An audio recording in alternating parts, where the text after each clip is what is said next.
فيه القرآن هدى للناس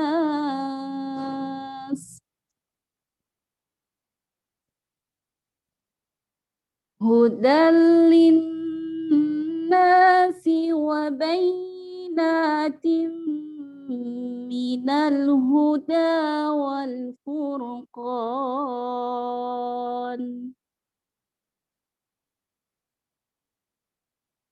فمن شهد منكم الشهر فليصمه ومن كان مريضا أو على سفر فعدة من أيام أخر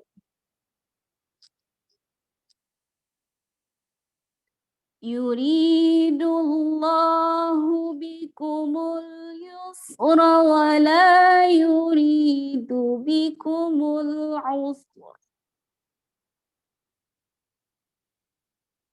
ولتكملوا العدة ولتكبروا الله على ما هداكم ولعلكم تشكرون.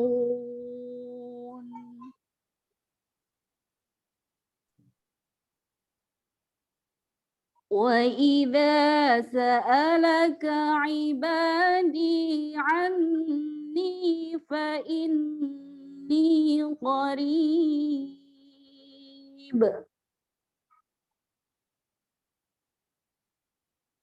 أجيب دعوة الداعي إذا دعاني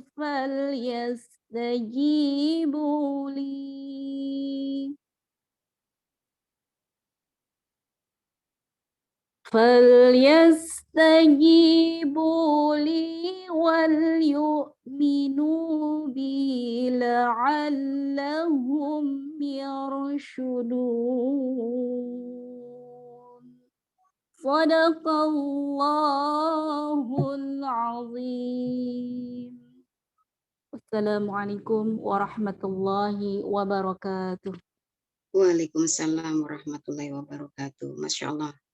Maha benar Allah dengan segala firman-Nya. Masya Allah, semoga Allah merahmati bagi Ibu Swatul dan keluarganya yang telah melantunkan ayat suci Quran, dan untuk kita semua yang mendengarkan, semoga Allah berikan rahmat. Masya Allah. Amin, amin, ya rabbal alamin. Baik, ibu-ibu yang dirahmati Allah, insya Allah kita akan masuk menuju tema kita, yaitu Allahumma arifni nafsi, ya Allah, kenalkan aku dengan diriku. Namun sebelum itu, mari kita bersama-sama untuk menyatukan niat-niat kita bersama, kita meminta kepada Allah untuk diberikan pada hari ini sama-sama untuk berlindung. Kita berdoa dulu bersama-sama. Bismillahirrahmanirrahim. Allahumma ati anfusana taqwaha wa zakiha wa anta khairu man zakaha anta waliyuha wa maulaha. Allahumma inna na'udzubika min ilmi la yanfa wa min qalbi la yakhsha wa min nafsin la tasba wa min da'wati la yustajabu laha. Amin, amin, ya rabbal alamin. Rabbi sholli sodri wa yassirli amri wa hlul 'uqdatam min lisani yafqahu qawli. Baik, selanjutnya akan masuk menuju materi yang akan dibawakan oleh Ustadz Dwi Aprianto. Beliau adalah Dewan Syuro DPP Asosiasi Ruqyah Syariah Indonesia dan konsultan keluarga nasional Rumah Keluarga Indonesia. Assalamualaikum Ustadz. Waalaikumsalam warahmatullahi wabarakatuh, Ustazah. Masya Allah. Silakan Ustadz, waktu dan tempat kami persilakan. Nggih. Biasanya yang sering menyapa saya Ustazah Taifah ini. Masya Allah. Ustazah Taifah kemana ini? Mudah-mudahan beliau sehat terus juga, insya Allah. Amin, insya Allah. Mohon kepada yang menjadi host untuk mengupload materi saya ya, karena saya pakai HP. Baik. A'udzubillahi ssamil alim minasyaitonir rajim. Bismillahirrahmanirrahim. Assalamualaikum warahmatullahi wabarakatuh. Waalaikumsalam warahmatullahi wabarakatuh. Alhamdulillahilladzi anzala ala abdihil kitaba wa lam yaj'al lahu iwaja qayyiman liyundhira ba'san syadidan min ladunhu wa yubashshiral mu'minin alladzina ya'maluna sholihati anna lahum ajran hasana. Asyhadu an la ilaha illallah wa asyhadu anna Muhammadan abduhu wa rasuluhu la nabiyya ba'dah. Allahumma shalli ala Muhammad wa ala alihi washabihi wasallim. Allahumma rahmataka arju fala takilni illa nafsi tarfata aini wa aslih li sya'ni kullahu la ilaha illa ant. Allahumma inna na'udzubika min an nusyrika bika syai'an na'lamuh wa nastaghfiruka lima la na'lamuh. Amma ba'd. Kepada yang saya hormati Ustazah Rahmania Idrus selaku Ketua TNTQ dan kepada para asatidzah semua yang dirahmati Allah, kita hari ini sudah sangat dekat ya. Kalau dihitung nanti malam sudah pertengahan bulan Sya'ban, nisfu Sya'ban, maka semoga Allah memberikan kita kesempatan untuk bertemu Ramadan dan semoga Ramadan kita esok ini adalah yang terbaik dari sepanjang hidup yang pernah kita lalui insya Allah. Amin ya rabbal alamin. Next bisa di halaman berikutnya Ustazah. Baik. Di sini kita bicara tentang, sebelum kita bicara Allahumma arifni nafsi, ya, dalam Sahih Bukhari Muslim Rasulullah SAW pernah bersabda, idza jaa ramadhanu futihat abwabul jannah wa khulibat abwabun nari wa sufihat asyaiton. Apabila Ramadan tiba, pintu surga itu dibuka, pintu neraka ditutup, dan syaitan dibelenggu.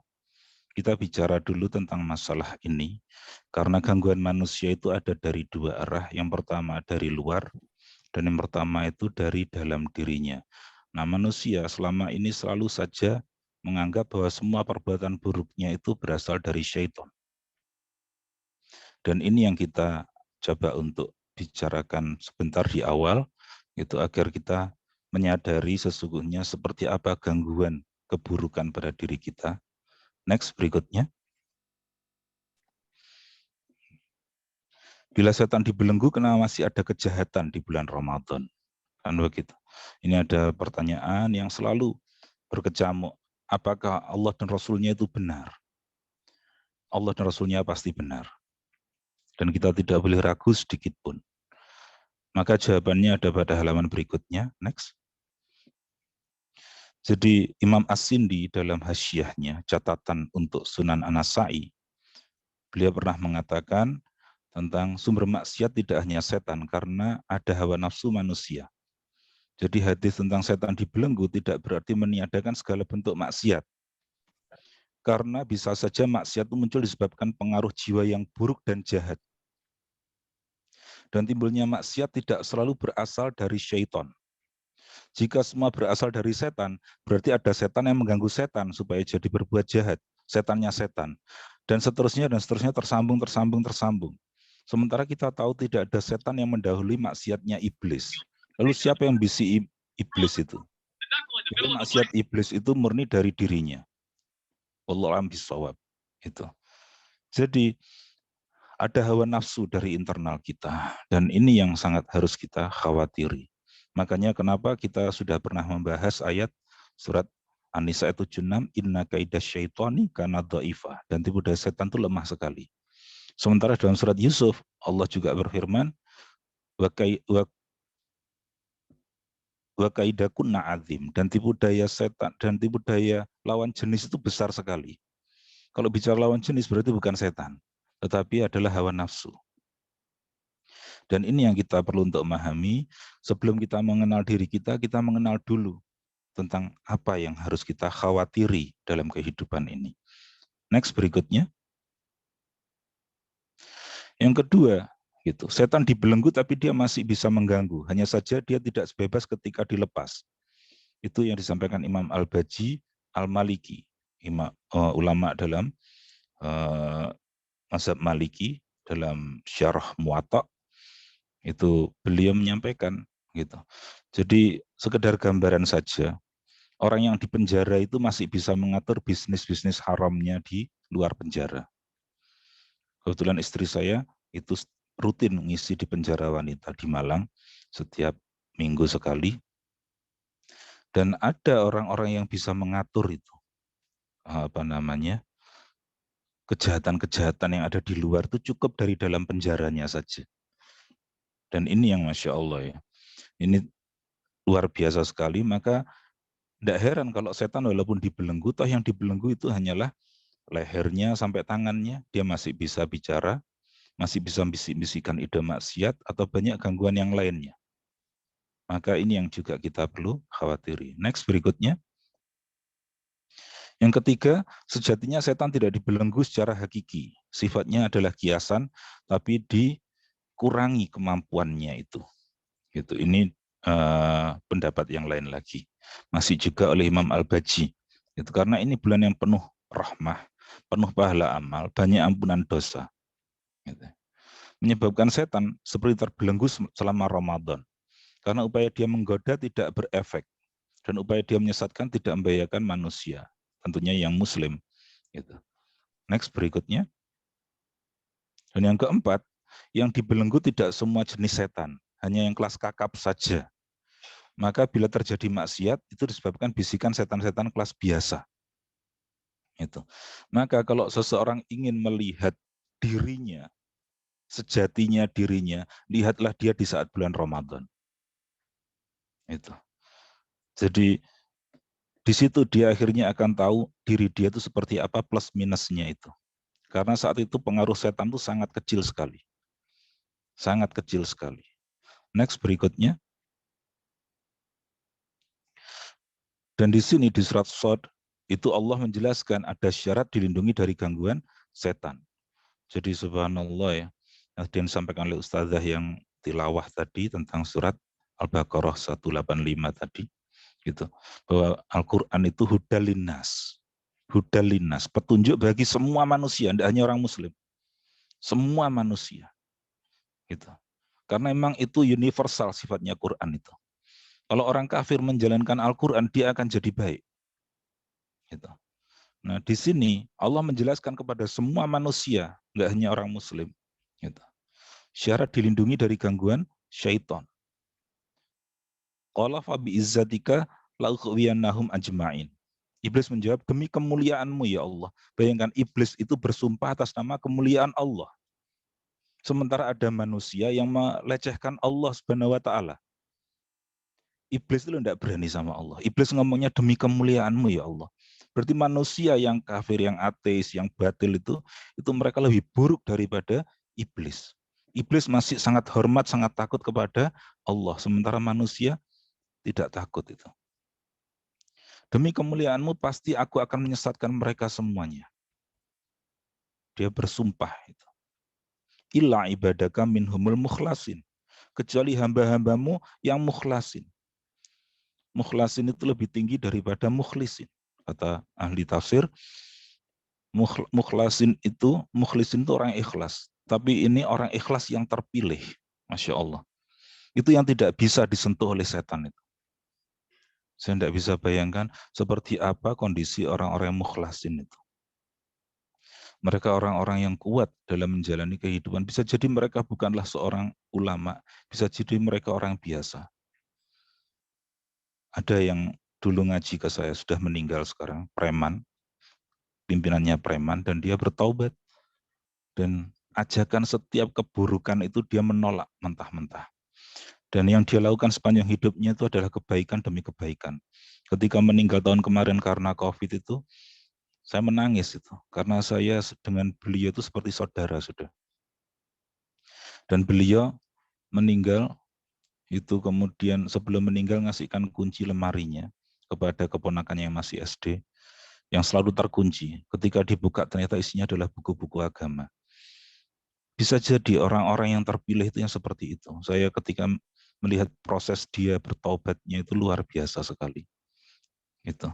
Sehingga mungkin orang-orang seperti ini tidak bisa diganggu syaitan. Subhanallah. Bisa jadi mereka orang biasa, yang manusia tidak mengenalnya, tapi Allah mengenalnya.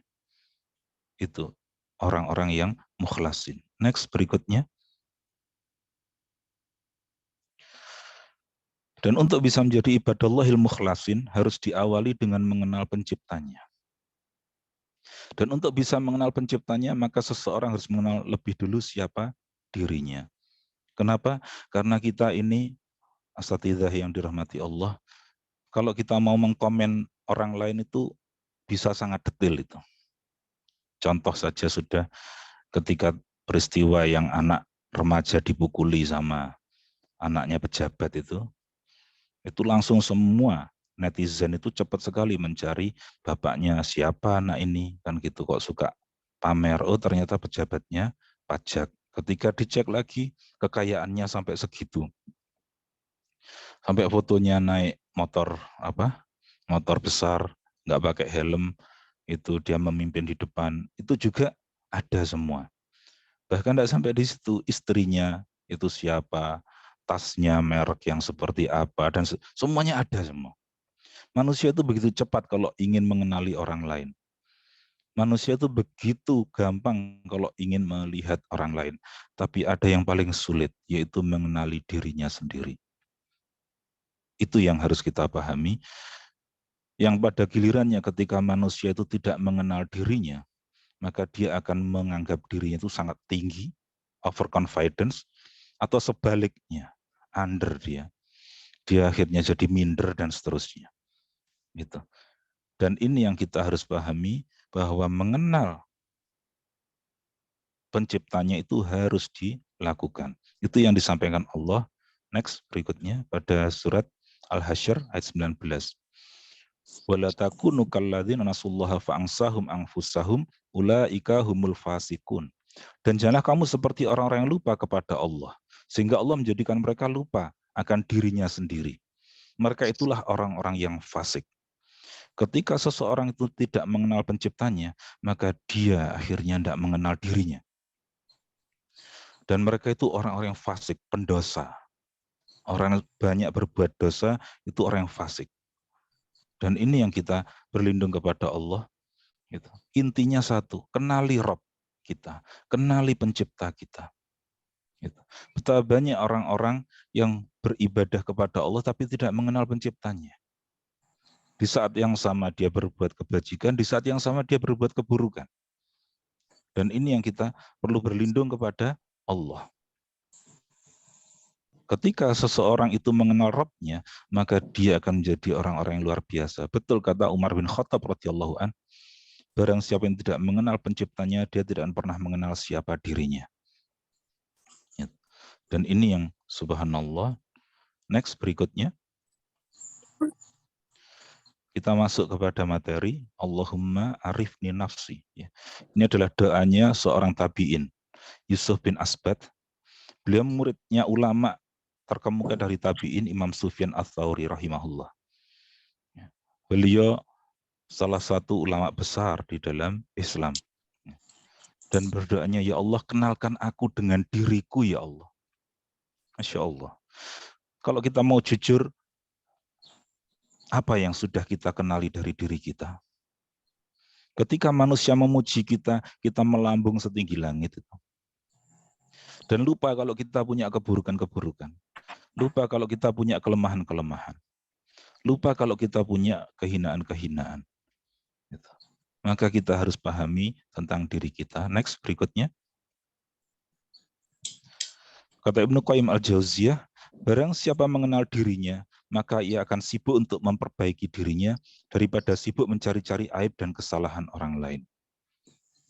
Juga disampaikan oleh Rabi' bin Khusaim, salah satu ulama tabi'in terkemuka, kenapa aku tidak pernah mendengar engkau mencaci atau mencela orang lain? Apa kata Rabi'? Bagaimana mungkin aku akan mencela orang lain, sementara aku saja belum tentu diridhoi oleh Allah Subhanahu wa Ta'ala. Lebih baik aku mencela diriku daripada mencela orang lain. Karenanya Umar bin Khattab itu salah satu orang yang paling mengenal dirinya. Suatu saat dia waktu menjadi khalifah berkaca di cermin, dan ketika di cermin, wahai Umar, engkau adalah pemimpin yang adil, rakyatmu makmur dan seterusnya.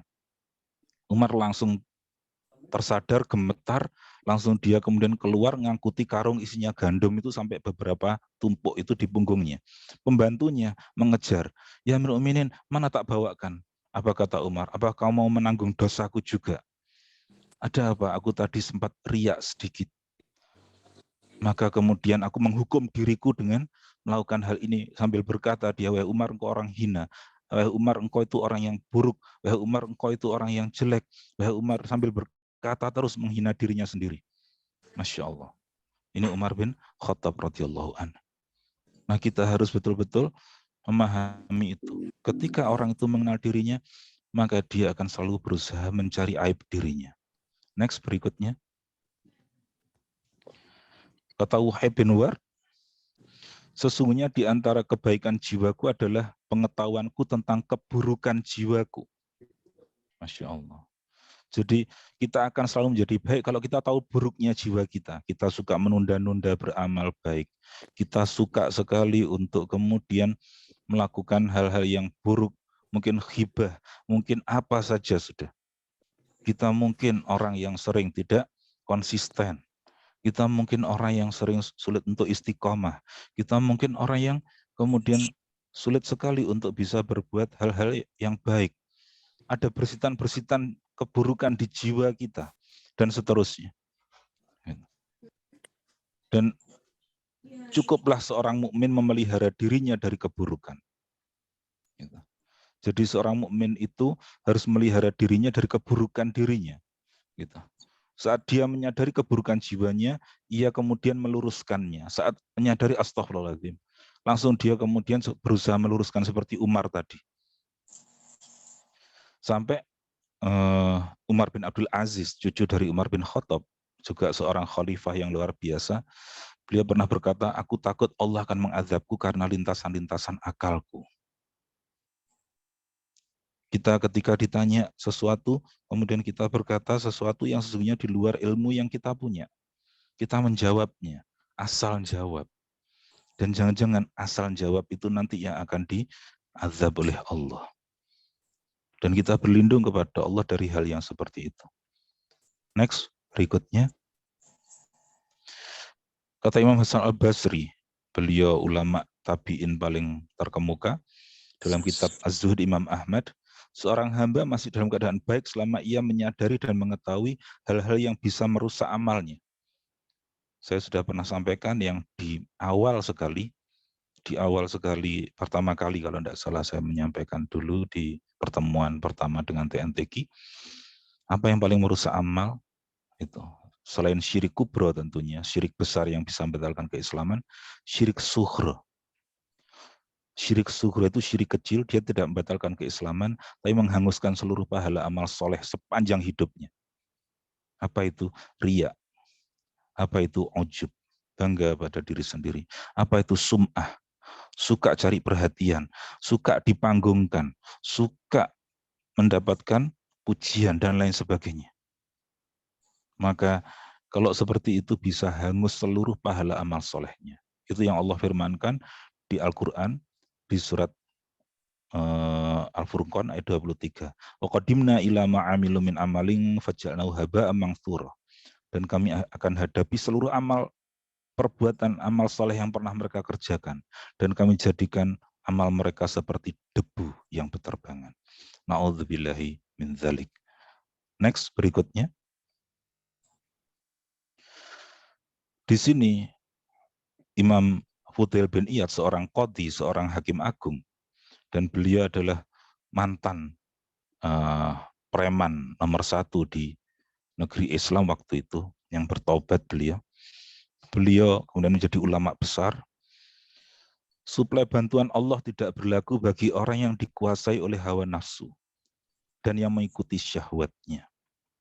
Subhanallah, saya kemarin ngobrol dengan sopir Grab, yang mana di Malang itu ya banyak juga, saya yakin di kota-kota Anda juga banyak itu, yang namanya diskotik, karaoke, dan seterusnya. Dan sopir-sopir Grab itu banyak yang ngepost di dekat situ itu karena menyiapkan diri kalau ada yang keluar tengah malam dari diskotik dan karaoke itu. Dan kebanyakan perempuan. Dan mereka dalam kondisi mabuk berat. Gitu ya.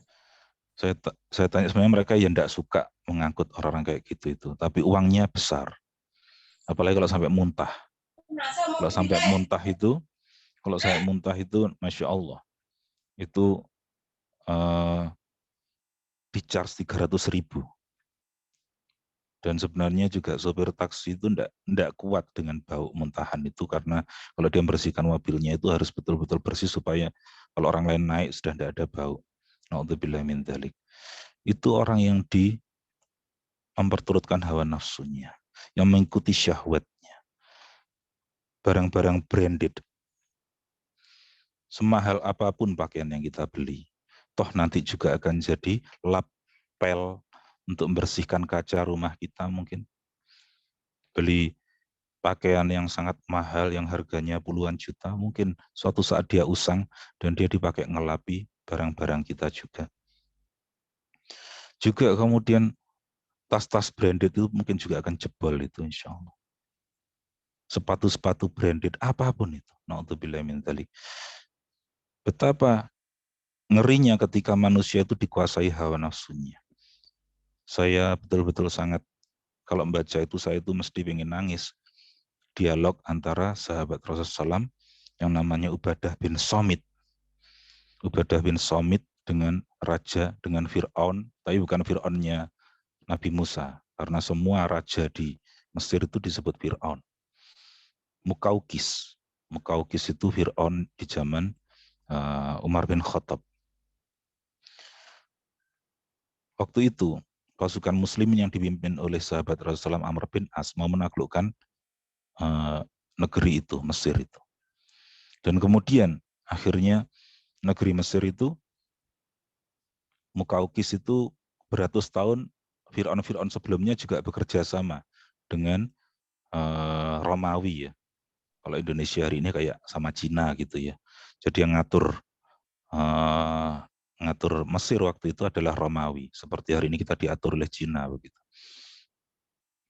Nah, pasukan muslimin jumlahnya tidak banyak. Amr bin As bertempur dan menang terus. Tapi suatu saat dia minta bantuan Umar bin Khattab.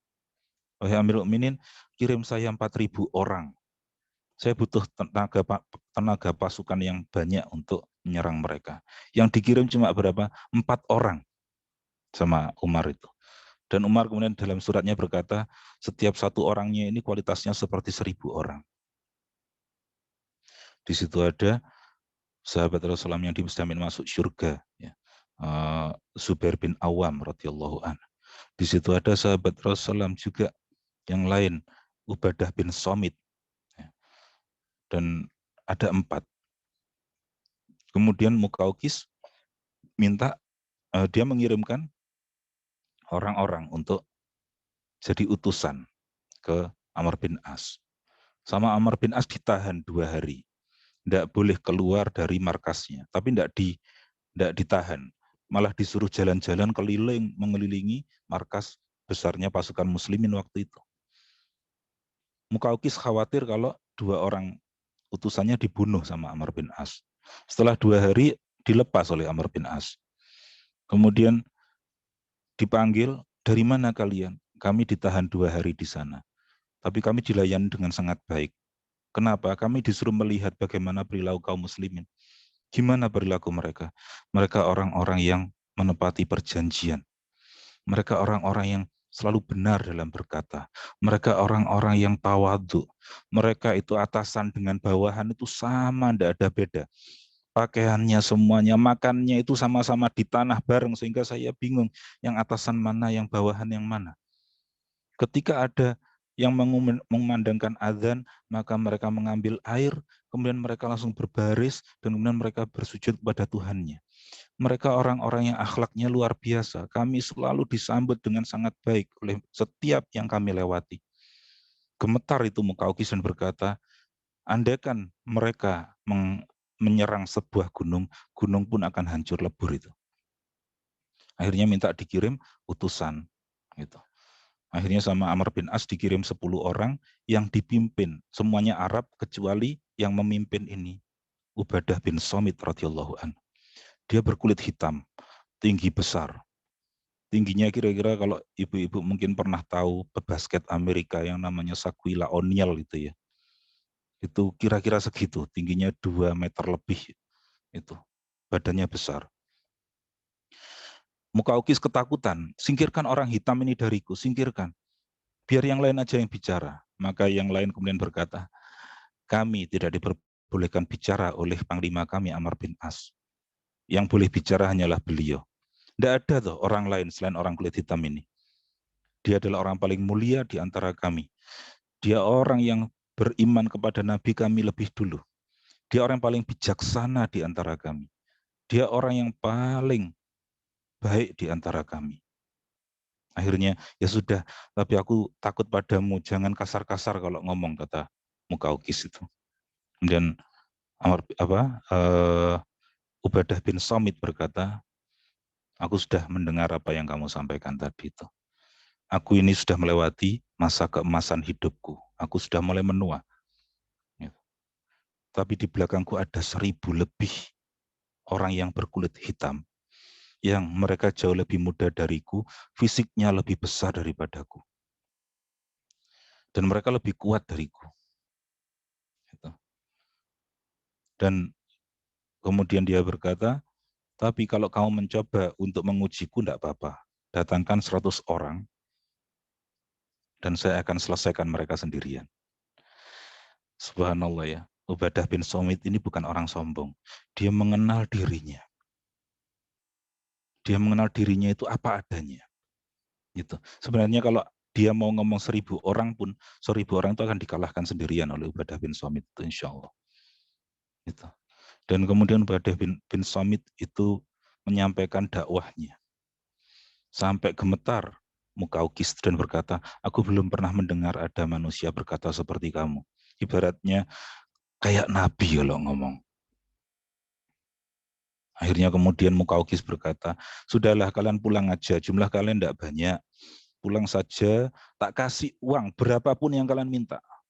Semakin tinggi level kalian, semakin tinggi saya kasih uang. Itu. Pulang kalian. Kalian juga akan berhadapan dengan Romawi yang jumlahnya berpuluh kali lipat dari kalian. Kalian tidak akan bisa mengalahkan mereka. Tersenyum Ubadah bin Samit itu. Dan dia berkata, andaikan kami memiliki harta sebanyak bumi ini, sampai ke dalamnya, maka kami hanya akan mengambil secukupnya untuk kehidupan kami. Secukupnya untuk kehidupan kami, dan sisanya kami sedekahkan fisabilillah.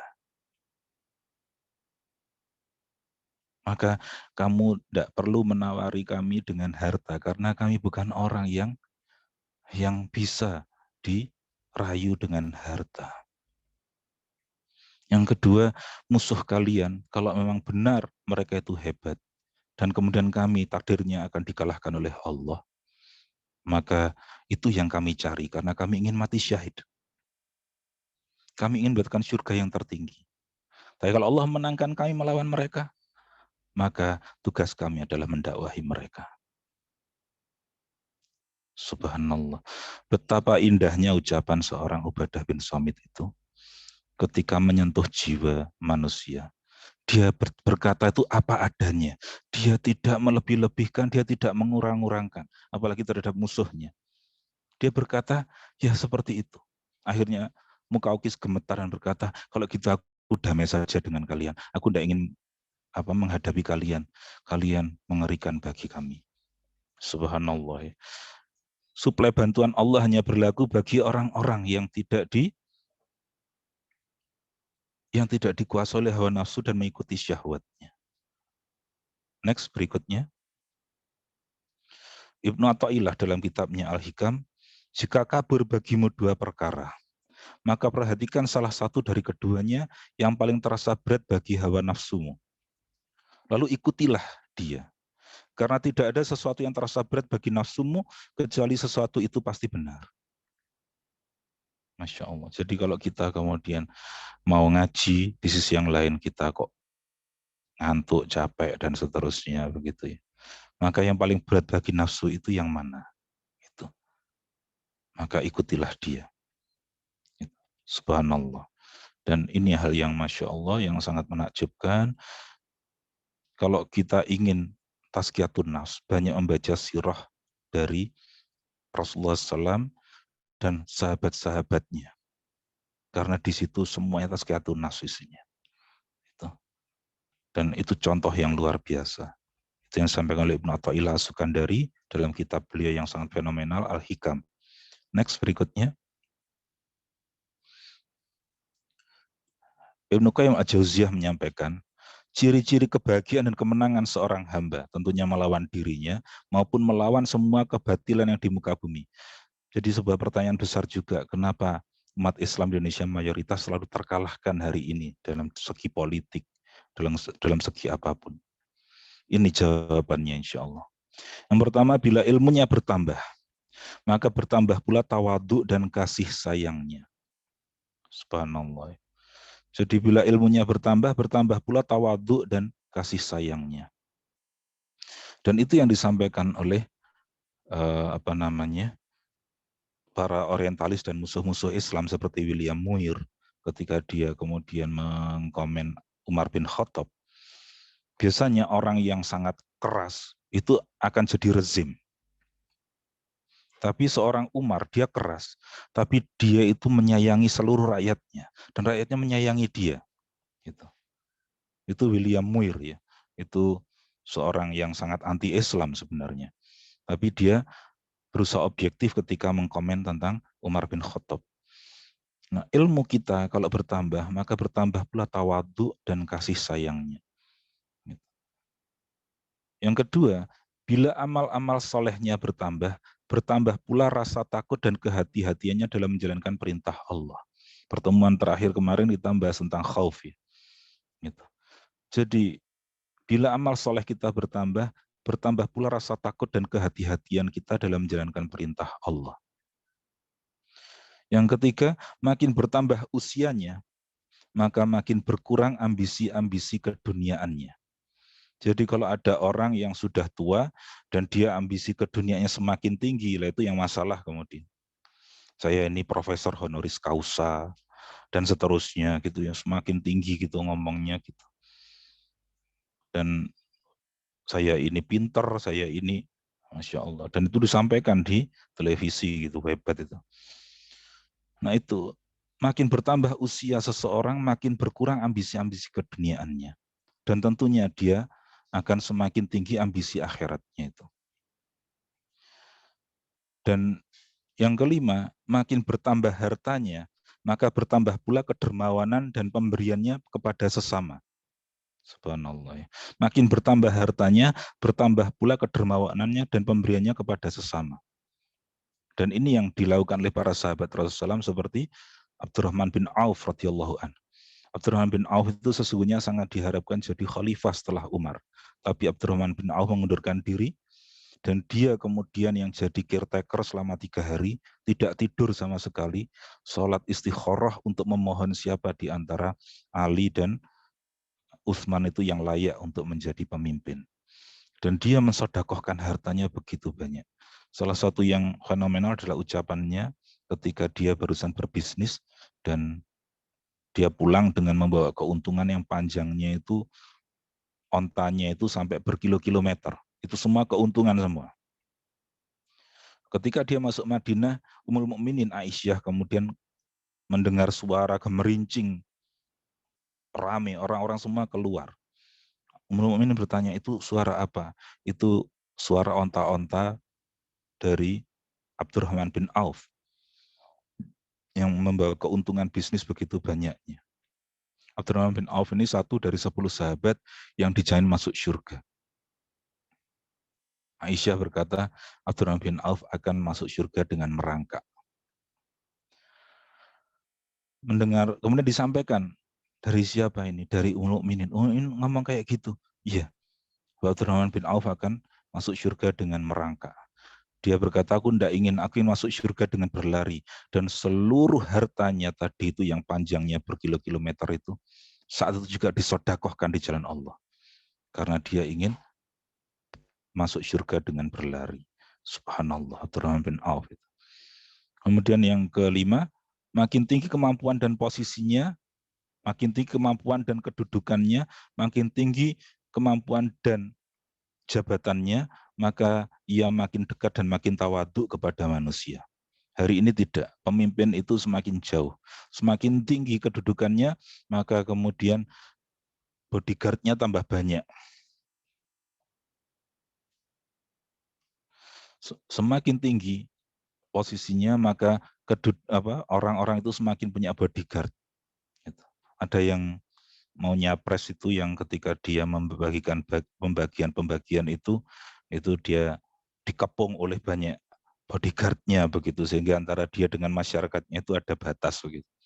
Itu bukan ciri orang yang seperti itu. Next, berikutnya. Dan kata Ibnu Qayyim, ciri-ciri kecelakaan seorang hamba, makin tambah ilmunya, makin tambah kesombongannya.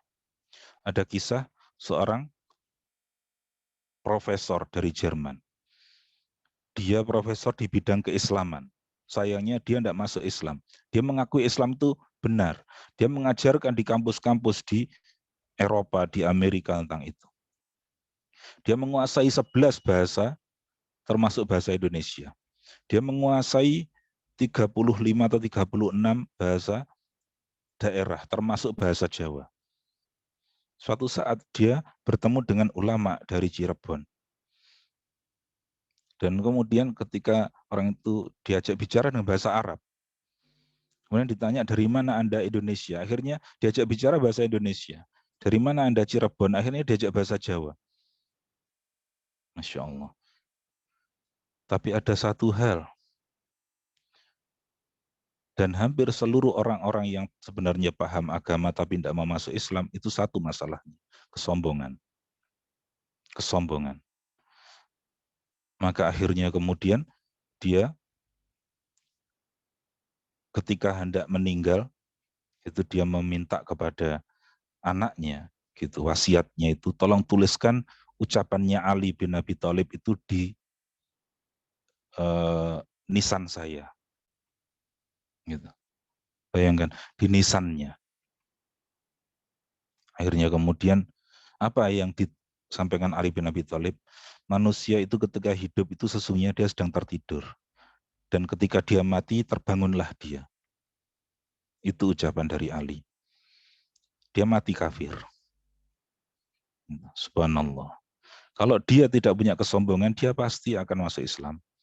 Hari ini banyak ulama-ulama hebat yang masuk Islam, yang asalnya dari mu'alaf. Ada Pierre Vogel dari Jerman, yang dia anti-Islam dulunya, dan dia petinju.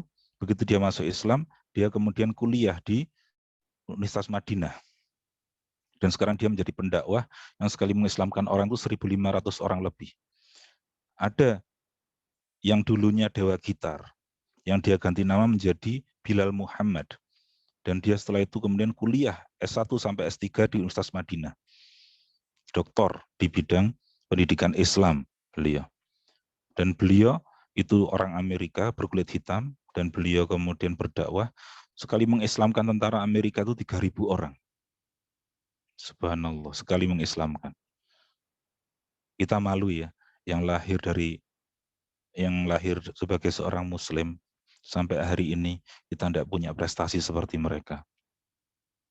Itu. Makin tambah amalnya, makin tambah ujubnya, makin tambah dia memuja dirinya dan menghina orang lain. Na'udzubillah min dzalik. Ini loh, aku banyak amalku, aku begini begitu dan seterusnya. Masya Allah. Dan makin tinggi kemampuan dan kedudukannya, makin tambah sombongnya.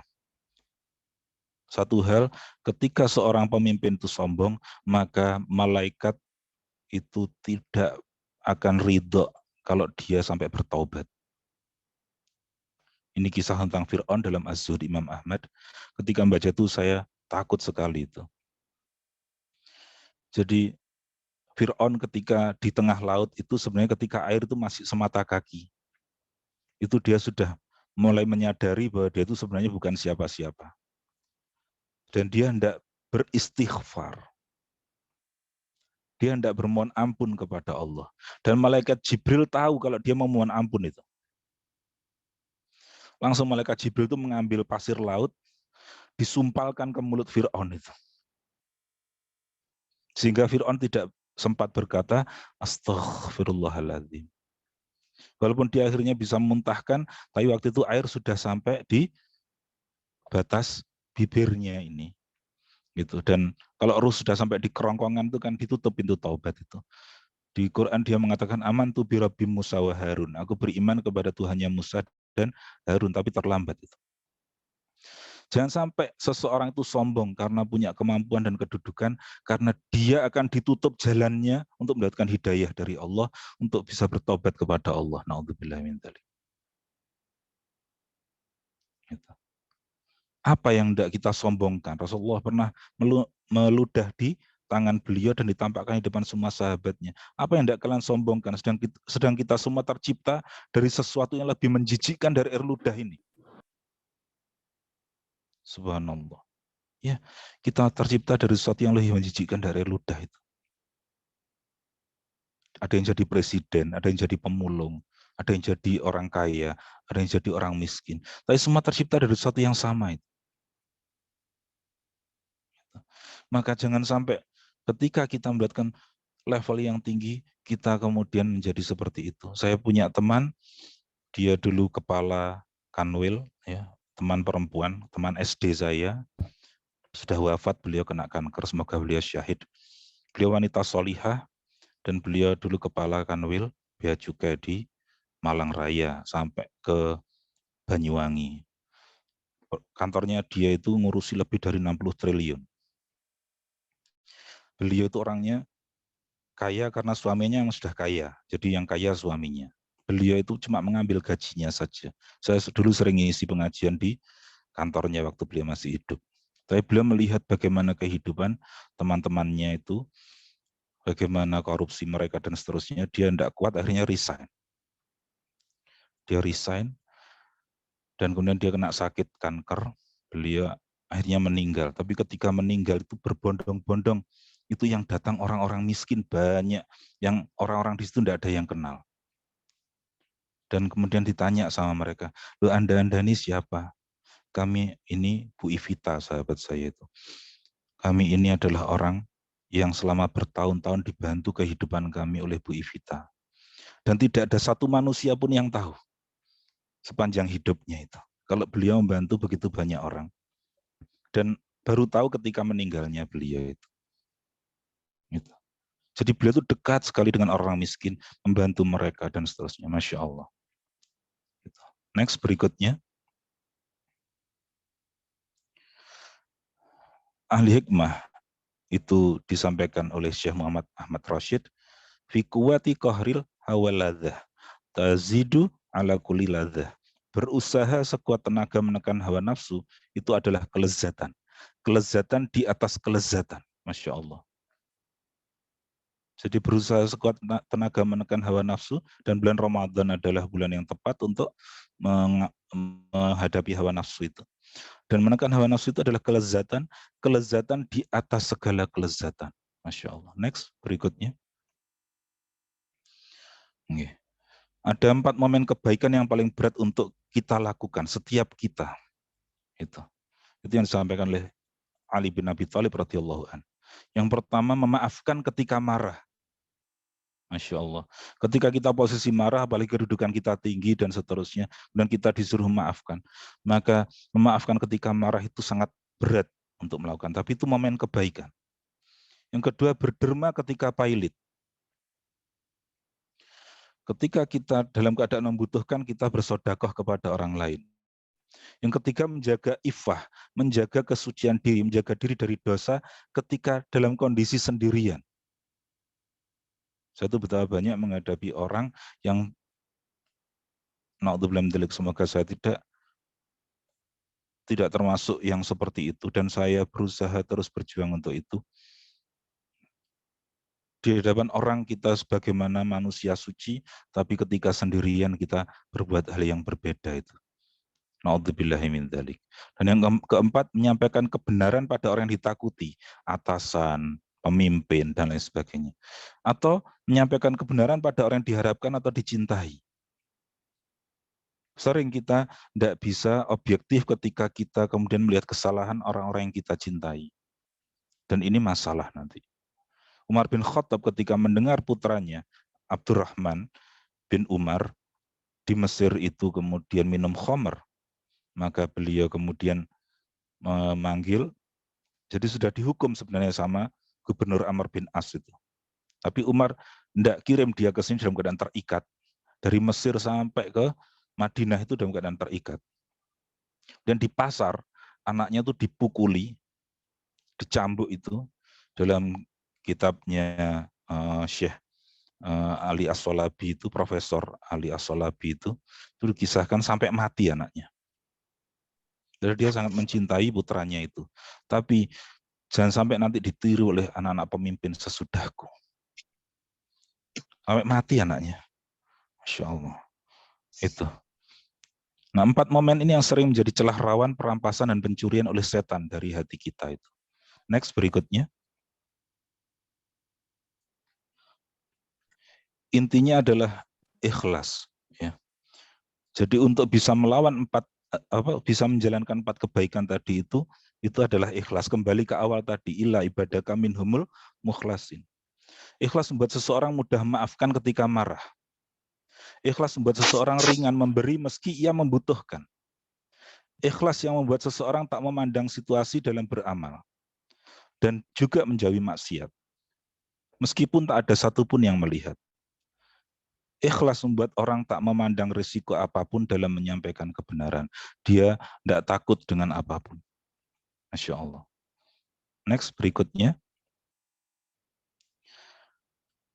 Ibnu Jauzi dalam Ar-Raqaiqnya Muhammad Ahmad Rashid, barang siapa yang telah mengintip pahala yang dituainya karena keikhlasan, niscaya menjadi ringanlah semua tugas yang berat itu. Masya Allah.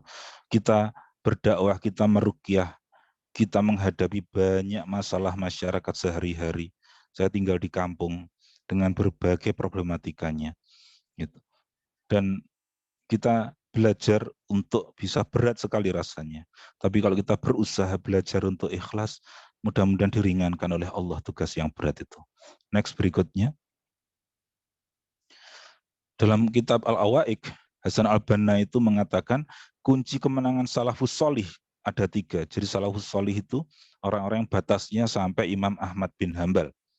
Itu orang-orang salaf. Jadi sampai ada yang mengatakan sampai murid beliau Ibnu Taimiyah dan Ibnu Qayyim batasnya itu. Dan setelahnya itu disebut khalaf, orang-orang ulama akhir. Jadi ini ulama salaf. Kunci kemenangan salafus sholih itu ada 3. Dan harus kita miliki semua. Yang pertama adalah kekuatan iman. Yang kedua kebersihan hati. Dan yang ketiga adalah keikhlasan. Masya Allah. Kekuatan iman, kebersihan hati, dan keikhlasan. Tazkiyatun nafs itu kebersihan hati dan keikhlasan. Subhanallah. Maka ini harus dimiliki. Tidak ada gunanya kita beriman tapi kita pendengki. Kita akan dihancurkan oleh Allah. Na'udzubillah min dzalik. Tidak ada gunanya kita kemudian hati kita bersih tapi tidak ikhlas. Tidak mungkin rasanya hati bersih itu kemudian tidak dibarengi dengan keikhlasan. Jadi 3 hal ini adalah kuncinya. Next, berikutnya. Dan Hasan Al-Banna mengatakan, bila engkau sudah punya 3 karakter itu, maka ketika engkau berpikir, Allah akan mengilhamimu petunjuk dan bimbingan. Masya Allah. Ya. Jadi kalau kita punya iman, punya kebersihan hati, dan kita yang ketiga punya tadi keikhlasan, maka kalau kita berpikir Allah akan mengilhamkan petunjuk dan bimbingan. Sehingga apa yang kita putuskan itu pasti insya Allah akan menjadi kebaikan. Jika engkau beramal, maka Allah akan mendukungmu dengan kemampuan dan keberhasilan. Jadi orang yang punya 3 karakter ini akan disukseskan oleh Allah. Subhanallah. Tapi bila ada di antara kalian yang hatinya sakit, bila ada di antara kalian cita-citanya lumpuh, apatis, kemudian tidak punya sifat optimis, tidak punya rasa ketergantungan kepada Allah yang sangat tinggi, sebagaimana asma Allah yaitu As-Samad. Allah satu-satunya tempat aku bergantung. Salah satu ciri dari cita-cita lumpuh itu apa? Suka mengeluhkan masalahnya kepada orang lain. Subhanallah. Meratapi urusan-urusan dunianya kepada orang lain. Padahal kita punya tempat meratap yang terbaik, yaitu Allah Subhanahu wa Ta'ala. Gitu. Sebenarnya disampaikan oleh para salafus salih, kalau kita mengeluh pada manusia itu ya keberatan kok mendengar keluhan kita itu. Gitu. Tapi Allah, kalau kita tidak mengeluh kepadanya, Allah akan murka kepada kita. Kalau ada di antara kalian yang diselumuti sikap egois, tidak ikhlas, kemudian punya sifat-sifat yang tadi, yang merasa tinggi dan lain sebagainya, kemudian masa lalunya penuh dengan masalah, maka keluarkan ia dari barisanmu. Karena orang seperti itu yang menghalangimu, menghalangi kalian dari rahmat dan taufik Allah. Masya Allah. Ya. Ini yang disampaikan oleh Imam Al-Banna dalam kitab Al-Awaik. Next, berikutnya. Dalam Saidul Khatir, orang yang tidak ikhlas umumnya tidak akan selamat dalam perjalanannya. Masya Allah. Ya. Orang yang tidak ikhlas umumnya tidak akan selamat dalam perjalanannya. Innama yata'atharu malam yukhlis. Hanya orang yang tidak ikhlas yang akan tergelincir. Na'udzubillah min dzalik. Jadi kalau ada orang yang tergelincir dalam perbuatan dan apapun itu, pastilah dia melakukan ketidakikhlasan. Saya mengenal orang yang dulunya adalah ustadz. Dia juga paham tentang ruqyah. Dan dia kemudian melakukan tindakan ngisi pengajian di mana-mana masalah akidah. Dan dia kemudian tergelincir dan sekarang dia jadi dukun. Na'udzubillah min dzalik. Ternyata bisa jadi ada ketidakikhlasan di dalam penyampaian itu. Dan seterusnya. Dan Allah tidak ridho kalau ilmu agama ini disampaikan oleh orang yang tidak ikhlas. Na'udzubillahi min dzalik. Ada orang-orang yang dulunya sangat anti terhadap riba. Saya kenal sudah puluhan tahun. Kemudian dia memutuskan keluar dari jalan Allah, keluar dari jalan dakwah. Dan kemudian saya ketemu sama teman saya dai yang lain dan dipinjami uang gitu sama dia karena dia membutuhkan kena pinjol itu, pinjaman online itu. Padahal dia seumur-umur yang saya kenal dulu itu tidak pernah berani untuk menyentuh yang namanya riba. Tapi begitu dia keluar dari jalan Allah, maka na'udzubillah min dzalik. Dan sampai hari ini, na'udzubillahi min dzalik. Hanya orang yang tidak ikhlas yang akan tergelincir. Kita berlindung kepada Allah. Dari ketika kita sudah diberikan kebaikan, kemudian dia itu tergelincir. Makanya doanya Abu Bakar As-Siddiq itu yang ada di surat Ali Imran ayat 8 itu, Rabbana la tuzigh qulubana ba'da idh hadaitana wa hab lana min ladunka rahmah innaka antal wahhab. Itu selalu dipanjatkan oleh Abu Bakar As-Siddiq. Gitu. Karena Rabbana la tuzigh qulubana, zaigh ya. Zaigh itu adalah kita ini menyimpang tapi kita tidak tahu kalau kita menyimpang. Jadi 0,000 sekian derajat gitu. Bukan 1 derajat. Jadi kita tergelincir itu 0,0, tapi kalau terus kita ikuti, kita akhirnya melenceng dari jalan kebenaran itu. Dan itu zaigh, tergelincir dan dia tidak sadar kalau dia tergelincir. Kita berlindung kepada Allah dari seperti itu. Dia mengira masih di jalan yang benar, padahal dia sudah hancur. Na'udzubillahi min dzalik. Next, berikutnya. Bila engkau mampu meluruskan kekurangan yang ada pada dirimu, berarti engkau mampu meluruskan kekurangan yang ada pada selain dirimu. Itu yang disampaikan oleh Syekh Abdul Qadir Al-Kailani dalam kitab Fathur Rabbani. Jadi bila kita mampu meluruskan kekurangan yang ada pada diri kita, berarti kita akan mampu meluruskan kekurangan yang ada pada selain diri kita. Kita baruqyah, tugas kita tidak sekedar mengeluarkan jin, tapi kita berusaha mengajak dia kembali ke jalan Allah. Dan tugas kita apa? Kita harus selalu berusaha meluruskan kekurangan yang ada pada diri kita dulu. Sehingga kita akan bisa mengajak orang lain untuk meluruskan kekurangannya, insya Allah. Next berikutnya. Kemampuanmu menghilangkan kemungkaran tergantung dengan kekuatan imanmu memerangi kemungkaran pada dirimu. Kelemahanmu tinggal diam di dalam rumah dari memerangi kemungkaran karena kelemahan imanmu dalam memerangi kemungkaran pada dirimu. Kekokohan dan kekuatan imanlah yang mengokohkan para ulama saat mereka berhadapan dengan pasukan setan, baik dari kalangan manusia maupun jin. Dalam kitab Fathur Rabbani. Jadi intinya adalah melawan diri sendiri. Makanya tadi di awal saya Allahumma rahmataka arju falatakilni ila nafsi tarfata aini. Ya Allah, dengan rahmatmu ya Allah. Maka janganlah sampai diriku ini ikut campur urusanku itu sebiji atom sekalipun.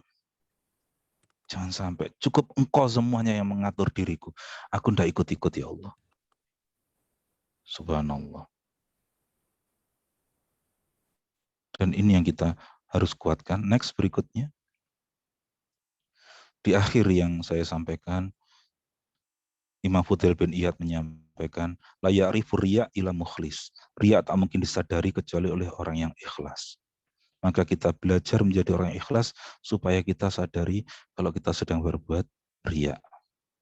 Dan semoga Allah menguatkan kita insya Allah, dan semoga Allah memberikan kekuatan pada kita untuk menjadi orang-orang yang selalu mengenal dirinya. Karenanya ada doa yang luar biasa dari salafus sholih yang artinya Masya Allah ya. Ya Allah, kami ini para pengemis, tengah berhenti di pintumu. Ya Allah, kami ini orang-orang fakir yang tengah berlindung di hadapanmu. Ya Rabbi, perahu orang-orang miskin ini tengah berlabuh pada tepian laut kemurahanmu dan keluasanmu. Dan kami berharap dapat singgah di halaman kasihmu dan anugerahmu, ya Rabbi. Ya Rabbi, jika di bulan Ramadan yang mulia ini engkau hanya menyayangi orang yang menjalankan puasa. Jika di bulan Ramadan yang mulia ini engkau hanya menyayangi orang yang menjalankan sholat malamnya dengan penuh keikhlasan, maka siapa lagi yang akan menyayangi kami para pendosa yang kurang beribadah ini, ya Rabbi. Siapa yang akan memberikan kami ampunan ketika kami tenggelam dalam lautan dosa dan kemaksiatan, ya Rabbi. Ya Rabbi, jika engkau hanya mengasihi orang-orang yang taat, maka siapa lagi akan mengasihi orang-orang yang durhaka seperti kami, ya Rabbi. Sekiranya engkau hanya menerima orang-orang yang banyak amalnya, maka siapa yang akan menerima orang yang sedikit amalnya seperti kami, ya Rabbi. Ya Rabbi, bantulah orang-orang yang berpuasa ini, ya Rabbi. Berbahagialah orang-orang yang salat malam. Selamat sejahteralah orang yang ikhlas. Sedangkan kami hanyalah hamba-hambamu yang berlumur dosa. Sayangi kami dengan kasih sayangmu. Bebaskan kami dari api neraka dengan maafmu. Ampuni dosa-dosa kami dengan kasihmu. Wahai yang paling pengasih dari segala yang mengasihi. Masya Allah. Kita ini makhluk yang penuh dosa. Yang sedang mengetuk pintunya Allah. Kalau Allah hanya mengampuni orang-orang yang baik, terus kita ini seperti apa? Semoga Allah bisa memberikan kekuatan kepada kita. Dan di akhir yang saya sampaikan salafus sholih, pangkal segala maksiat, kelalaian dan syahwat adalah ridho terhadap nafsu. Sedangkan sumber ketaatan, kesadaran adalah meninggalkan hal-hal yang dilarang. Dan itu adalah tidak ridhonya dia terhadap nafsu. Itu saja mungkin yang bisa saya sampaikan. Semoga Allah mengampuni kita dan semoga Allah memberikan petunjuk kepada kita. Allahumma arifni nafsi. Ya Allah, kenalkan aku dengan diriku, ya Allah. Itu saja mungkin Ustazah. Saya kembalikan kepada hostnya. Masya Allah. Jazakumullah khairan katsir Ustaz Dwi. Masya Allah ya. Materinya Ustaz ini adalah materi-materi yang sangat luar biasa. Sebentar.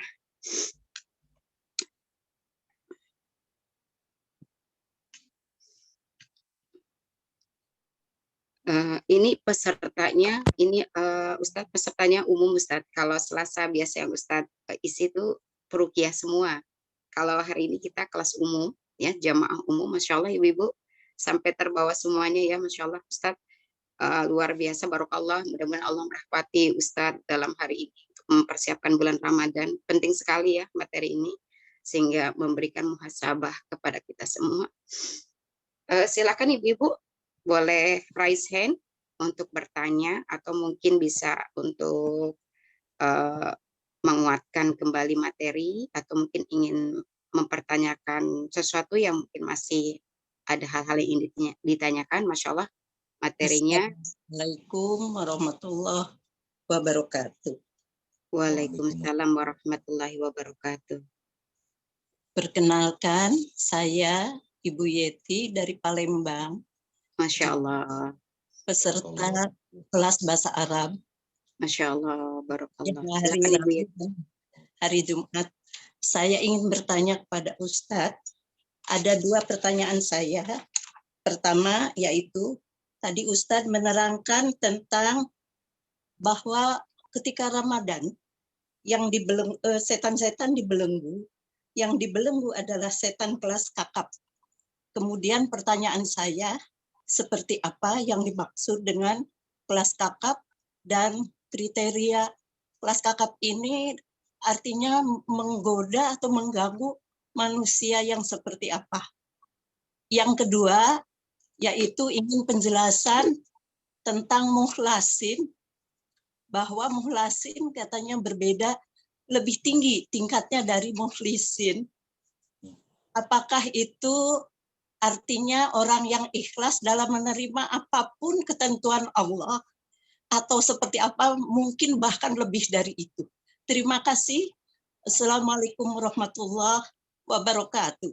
Waalaikumsalam. Bagaimana Ustadz Dwi, ini langsung dijawab atau kita kumpulkan dulu? Langsung ya. Langsung jawab saja, silakan. Iya, jadi kepada Ibu Yeti, barakallahu fi. Masya Allah. Yang pertama tentang tadi setan yang dibelenggu itu kelas kakap, ya itu pendapat para ulama. Tapi kalau mungkin kemudian disampaikan tentang kelas kakap itu yang seperti apa, maka tentunya adalah iblis dan menteri-menterinya, gitu ya. Siapa setan kelas kakap itu? Contohnya adalah ketika Rasulullah SAW menyampaikan di bawah, jadi iblis itu punya istana di lautan, gitu. Dan di bawah singgasana iblis itu ada kantor khusus. Nah, kantornya itu adalah orang-orang hebatnya iblis. Tugas mereka satu, memisahkan suami dengan istri. Al-Baqarah 102, yufariqu nabihi bainal mar'i wa zauji, yang memisahkan antara suami dengan istri. Itu yang kantornya langsung berdempetan dengan singgasananya iblis. Dan kalau sampai ada yang bisa menceraikan pasangan suami istri, maka mereka kemudian akan dijadikan tangan kanannya iblis, jadi penasehat pribadinya iblis. Itu. Nah, ini mungkin yang dimaksudkan dengan setan-setan kelas kakap itu. Karenanya walaupun kejahatan ada di bulan Ramadan, tapi kualitas kejahatan itu menurun. Itu. Kualitas kejahatan itu menurun. Karena memang yang bisa bergerak hanyalah ya anak-anak baru gitu ya. Anak-anak kemarin sore begitu yang bergerak itu. Jadi mungkin itu yang disampaikan oleh Imam yang dari mazhab Maliki tadi itu.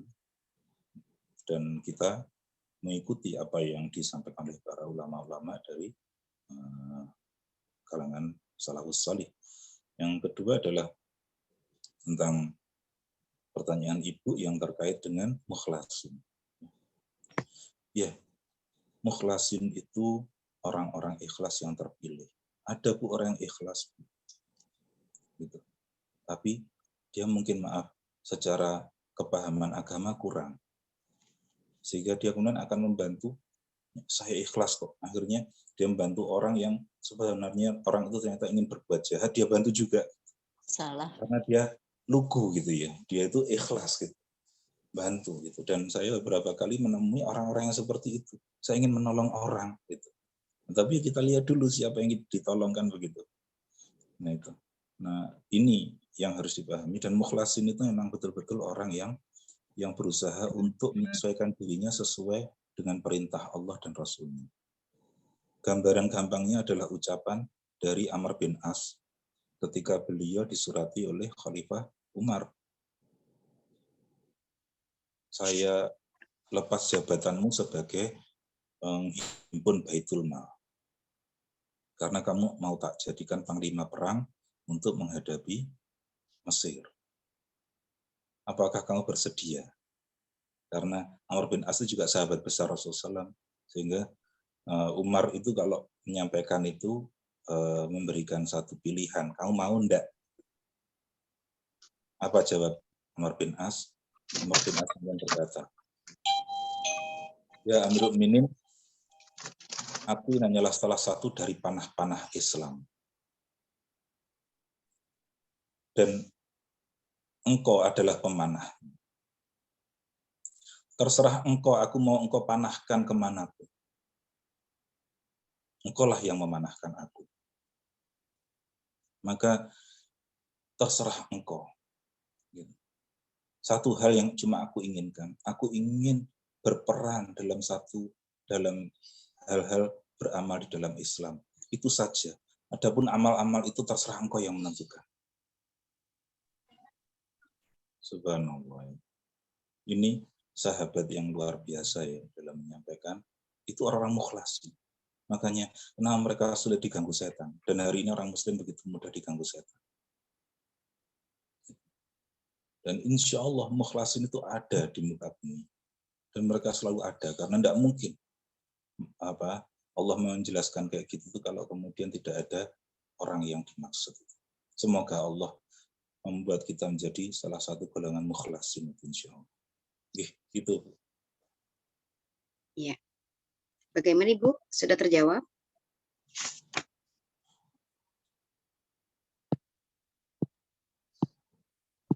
Langsung ke pertanyaan berikut. Benar. Baik. Ustadz, ada pertanyaan di chat. Saya bacakan Ustadz ya. Bagaimana menegur atau menyampaikan kebenaran untuk orang yang berilmu atau penguasa? Karena kecenderungannya itu biasanya hanya ditertawakan. Dari Ibu Aminah. Ya. Jadi Ibu, memang penguasa ataupun ulama itu ada yang mudah diingatkan. Ada yang juga sulit. Kalau di zaman para salafus salih dulu itu kebiasaan masyarakat biasa pun memberikan waktu, memberikan kesempatan untuk itu. Jadi kalau di zaman Utsman bin Affan itu ada yang namanya pasar tahunan. Apa itu? Para pemimpin di kotanya masing-masing itu dipertemukan dengan rakyatnya. Dan kemudian rakyatnya disuruh menyampaikan apapun tanpa harus takut. Mengkritisi seperti apapun, terserah. Gitu. Makanya ada satu kisah di mana Sa'id bin Zaid ini satu dari 10 sahabat yang bisa masuk surga. Beliau adalah ipar dari Umar bin Khattab. Dia waktu itu adalah gubernur Basrah. Dan kemudian rakyatnya ditanya, dia sangat baik pokoknya dalam memimpin, tapi ada yang aneh. Gitu. Yang pertama, dia itu tidak pernah keluar pagi. Yang kedua, kalau sore hari habis maghrib, maka dia tidak mau bertemu dengan rakyatnya. Dan yang ketiga, sebulan sekali dia tidak keluar rumah sama sekali. Akhirnya dipertemukan dengan rakyatnya. Aku malu sebenarnya menjawab itu. Tapi kamu harus menjawab karena ini penasaran rakyatmu. Rakyatmu sebenarnya tidak ada yang dimasalahkan dengan kepemimpinanmu, tidak ada. Cuma itu anehnya. Jadi aku tidak punya pembantu. Maka pagi aku masakkan keluargaku. Saya tunggu sampai kenyang dulu mereka makan. Baru setelah mereka kenyang saya keluar rumah. Yang kedua, kenapa aku habis maghrib tidak pernah menemui rakyatku? Karena siangnya untuk rakyatku, malamnya untuk Tuhanku. Dan yang ketiga, kenapa aku sebulan sekali tidak keluar rumah? Karena bajuku cuma satu. Aku cuci sebulan sekali. Tak tunggu sampai kering. Aku tidak berani keluar sampai pakaianku kering. Umar menangis dan dipeluk itu Sa'id bin Zaid itu dan berkata, engkau tidak pernah berubah, wahai Sa'id. Engkau tidak pernah berubah. Itu pemimpin zaman dahulu ya. Maka bagaimana? maka kita bisa melalui orang-orang yang kita percaya di dalam dunia politik. Politik ini kotor, sekotor apapun pasti ada orang baik. Dan dia akan menyampaikan itu kepada pemimpin. Itu. Entah kemudian nanti akan diterima atau tidak, maka tugas kita adalah menyampaikan. Nahnu duat, dan kami ini adalah dai, mengajak. Dan kami bukan pemaksa.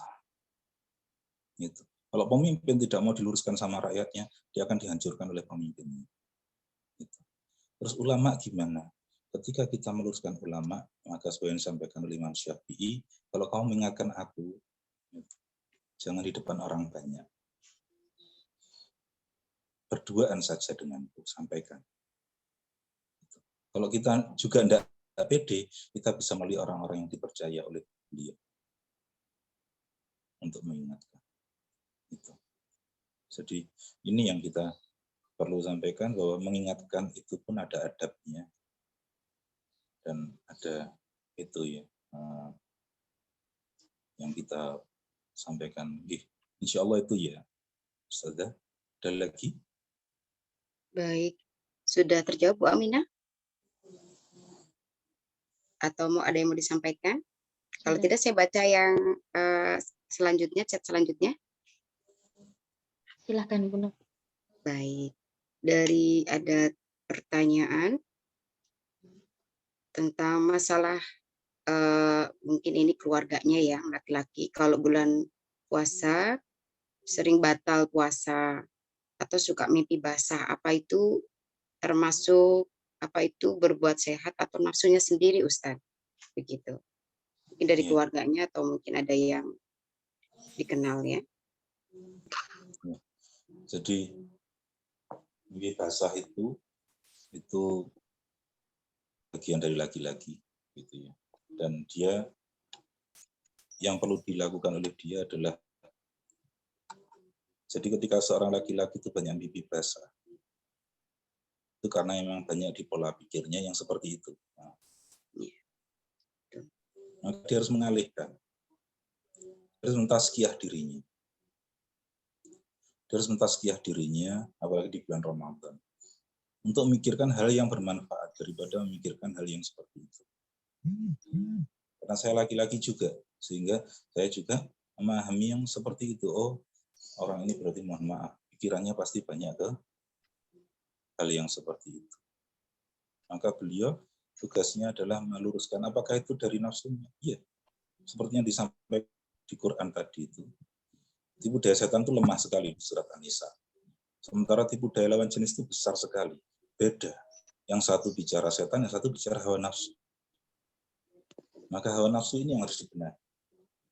Hawa nafsu ini yang harus diluruskan. Gitu. Dan tadi, bila ada dua hal yang terasa berat bagimu, ambillah yang paling berat untuk hawa nafsumu. Karena yang paling berat untuk hawa nafsumu itu pastilah kebenaran. Maka beliau harus diluruskan. Bahwa beliau kalau mengingkari, ya mohon maaf, ya tidak seperti itu. Karena laki-laki kalau banyak mimpi basah itu berarti dia banyak berpikir hal-hal yang seperti itu. Maka ini yang perlu disampaikan pada beliau, banyak bertaubat, banyak beristighfar. Ini bulan Sya'ban, latihan berpuasa pada bulan ini, apalagi nanti nisfu Sya'ban, malam, walaupun hadisnya mungkin ada yang pertanyakan, ulama banyak yang menyampaikan benar bahwa malam nanti ada banyak ampunan. Maka banyak-banyak beristighfar, banyak-banyak bermohon ampun. Dan latihan di bulan Sya'ban ini berpuasa. Kecuali 2 hari terakhir sebelum Ramadan, maka tidak boleh berpuasa. Itu karena khawatir dianggap menyambung antara Sya'ban dengan Ramadan. Itu. Nah, suaminya disuruh berlatih dan disuruh tidak memikirkan. Itu. Banyak yang harus dipikirkan kok Bu. Seperti nanti biaya untuk untuk mudik ya, dan seterusnya, itu kan ya perlu dipikirkan daripada mikirkan hal yang kayak gitu. Itu karena laki-laki kalau kerja untuk keluarganya, maka itu istighfarnya laki-laki. Jadi kalau dia berjuang untuk misalnya nanti supaya dapat biaya mudik dan dia niatnya lillahi ta'ala, diampuni semua dosanya insyaallah. Ya, mungkin itu saja. Baik, Masya Allah ya, sangat banyak memang Ustadz, karena dari ilmu ya, mungkin juga apa yang terlalu banyak dia pikirkan, memang itu akan mempengaruhi terhadap masalah apa yang akan dihadapi gitu ya Ustadz ya, Masya Allah. Betul. Baik, ini masih ada pertanyaan lagi, masih boleh Ustadz atau bagaimana? Ya, 5 menit lagi setelah itu saya izin keluar ya, karena mau asar di tempat saya. Oh, baik. Masih ada satu di sini yang masih belum paham mengikuti beratnya hawa nafsu. Tolong diberikan contohnya Ustadz. Maksudnya belum paham mengikuti beratnya hawa nafsu. Bagaimana nih Ibu Ismawati? Ya. Jadi mengikuti beratnya hawa nafsu, ya. Saya itu berapa kali menghadapi orang kecanduan film porno. Jadi kecanduan hal yang sifatnya maaf, perut ke bawah. Gitu. Itu fitrah sebenarnya. Tetapi kalau berlebihan itu masalah. Gitu.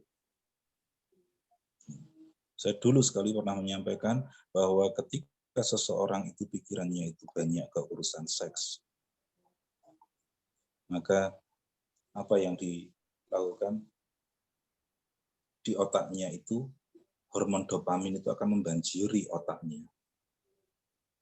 Dan kerusakan otak karena hormon dopamin itu lebih besar daripada kalau orang itu naik mobil formula, kecepatan sangat tinggi, kecelakaan kena kepala. Itu yang dilakukan oleh Universitas Texas penelitian. 5 bagian otak itu remuk. Sehingga hidup itu hanya untuk urusan itu. Umar bin Khattab itu punya beberapa istri. Dia berkata, andaikan bukan karena aku ingin memiliki anak keturunan yang soleh, yang akan membawa agama ini, aku tidak ingin nikah. Jadi Umar bin Khattab itu menyampaikan bahwa dia menikah itu bukan karena urusan syahwat, tapi dia ingin punya anak-anak yang nanti akan berdakwah di jalan Allah. Gitu. Subhanallah. Tentunya sangat beda niatan itu. Gitu. Maka apa yang dilakukan? Maka yang pertama beristighfar. Yang kedua, ikuti aktivitas yang bermanfaat. Seseorang akan remuk otaknya kalau dia itu 30 kali terpapar pornografi. Terpapar pornografi 30 kali, remuk otaknya. Nah, kalau sekarang saya itu sedih sekali karena yang ngaji ke istri saya itu kebetulan pegawai sebuah instansi dan teman-temannya satu tim di instansinya itu, dia kebetulan salah satu petingginya. Itu laki-laki, ya mereka sholat, mereka apapun, tapi suka nge-share foto-foto porno di grup itu. Suka nge-share film-film porno di grup itu. Dia mengingatkan, dia malah dimusuhi. Baik laki maupun perempuan musuhi dia malah. Gitu. Kamu sampai ditelepon sama pusat di Jakarta, kamu itu ngapain? Saya itu cuma mengingatkan mereka, kamu punya anak, kamu tidak malu kepada anakmu, dan seterusnya. Artinya pergaulan itu juga sangat berbahaya. Maka kalau memang suami kita ingin lurus dari pikiran kayak gitu, bergaul dengan orang soleh, insya Allah. Insya Allah. Mudah-mudahan Allah akan memudahkan. Jadi itu yang dimaksud dengan berat. Berat itu kita berusaha untuk berhijrah. Berhijrah dari komunitas, berhijrah dari pola pikir, berhijrah dari banyak hal. Itu yang dimaksud berat. Ya. Itu insya Allah saja. Baik, Masya Allah. Jazakumullah khairan katsir, Ustadz Dwi.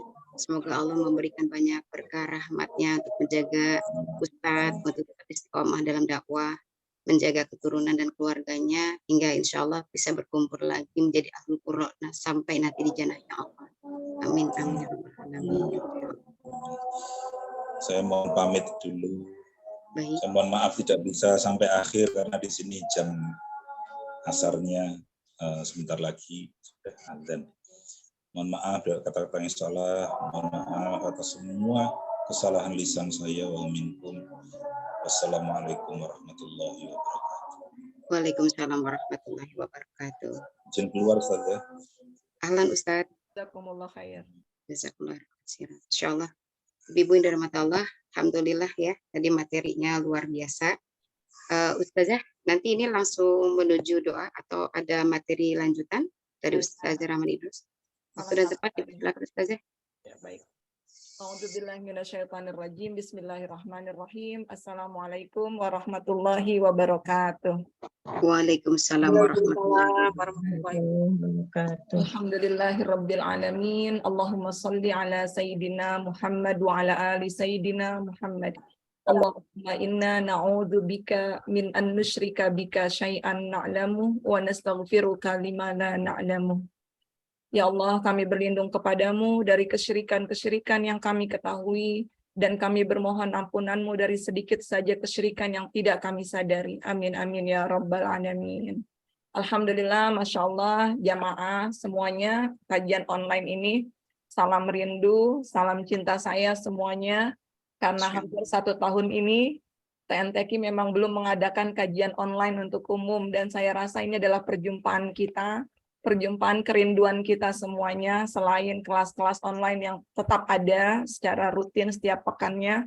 Ini semua tidak mungkin terjadi kecuali karena nikmat bimbingan Allah Subhanahu wa Ta'ala, bentuk bagaimana kita senantiasa berupaya beristiqomah meniti jalan dakwah ini. Salawat dan salam selalu kita sampaikan kepada kekasih kita Rasulullah Muhammad sallallahu alaihi wasallam. Allahumma salli ala sayyidina Muhammad wa ala ali sayyidina Muhammad kama sallaita ala sayyidina Ibrahim wa ala ali sayyidina Ibrahim fil alamin innaka Hamidum Majid. Masya Allah, ibu-ibu semuanya yang dirahmati Allah, sengaja kami memberikan waktu lebih untuk guru kami tadi, Ustadz Dwi Aprianto. Beliau menjadi salah satu pembimbing kami dalam Tazkiyatun Nafas, yang Masya Allah setiap kalamnya, ucapannya selalu menyentuh hati kita. Sekiranya memang kajian-kajian seperti ini kita butuhkan untuk membangkitkan kembali hati kita, untuk menumbuhkan kebersihan hati kita, menjaga keikhlasan kita, silakan nanti disampaikan kepada tim TNTQ itu sendiri. Kami akan upayakan insya Allah mengadakan kajian rutin kembali secara online. Karena mungkin memang dalam 1 tahun ini kami masih sangat fokus sekali dengan kajian-kajian offline, sehingga untuk kajian online belum bisa terlaksana seperti hari ini. Dan Masya Allah sampai tadi saya lihat ada 100 partisipan, 100 peserta ya. Masya Allah. Alhamdulillah, ibu-ibu sedikit saja melengkapi bahwa di bulan Ramadan ini menjadi bulan yang Allah dikatakan itu menjadi bulan kedekatan. Di sini dikatakan tadi dalam ayat Al-Quran, dibacakan oleh Ibu Iswah, di antara ayat-ayat Ramadan Allah selipkan di ayat 186, Bismillahirrahmanirrahim, wa idza sa'alaka ibadi anni fa inni qarib. Kalau hambaku bertanya kepadaku, bertanya kepadamu tentang aku, wahai Muhammad, maka jawablah bahwa aku ini dekat, kata Allah. Ujibu da'watad da'i idza da'an. Aku pasti akan menjawab permohonan orang-orang yang berdoa kepadaku kalau mereka meminta. Falyastajibu li wal yu'minu bi la'allahum yarshudun. Hendaklah mereka semua memenuhi perintahku dan beriman kepadaku, agar mereka selalu mendapatkan petunjuk dari Allah Subhanahu wa Ta'ala.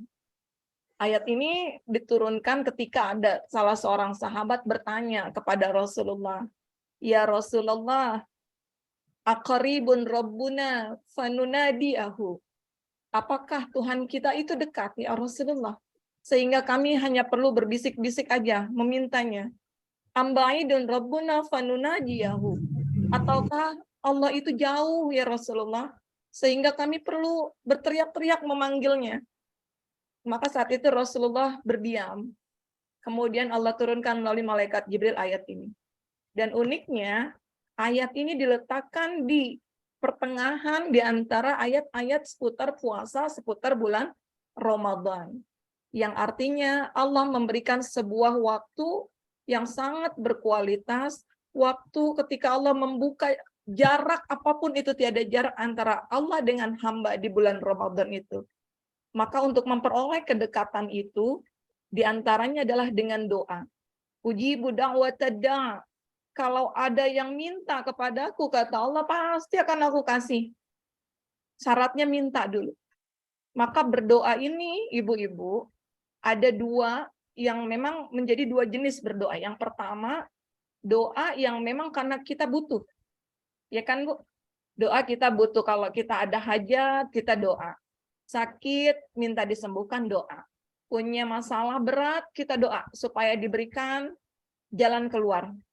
Tapi ada kalanya seorang yang Allah berikan kecukupan hidupnya, Allah berikan kesehatan, dia tetap berdoa. Maka doa itu menjadi bagian dari ibadah.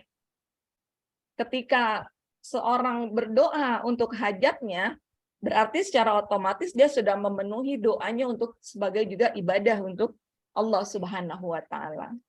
Yang masalahnya adalah orang yang tidak mau berdoa. Nah, bagaimana doa itu bisa dikabulkan? Kata Allah, "Falyastajibuli." Hendaklah mereka memenuhi semua perintahku. Apa itu? Kembali di surat Al-Fatihah dikatakan, Iyyaka na'budu wa iyyaka nasta'in. Hanya kepadamu ya Allah, aku beribadah. Baru kepadamu aku meminta. Berarti Allah minta kita perbaharui dulu, perbaiki terus nilai-nilai ibadah kita. Akhirnya nanti akan sangat berhubungan sekali dengan yang Ustadz Dwi sampaikan tadi. Na'budu, ibadah itu sangat perlu kehadiran hati kita.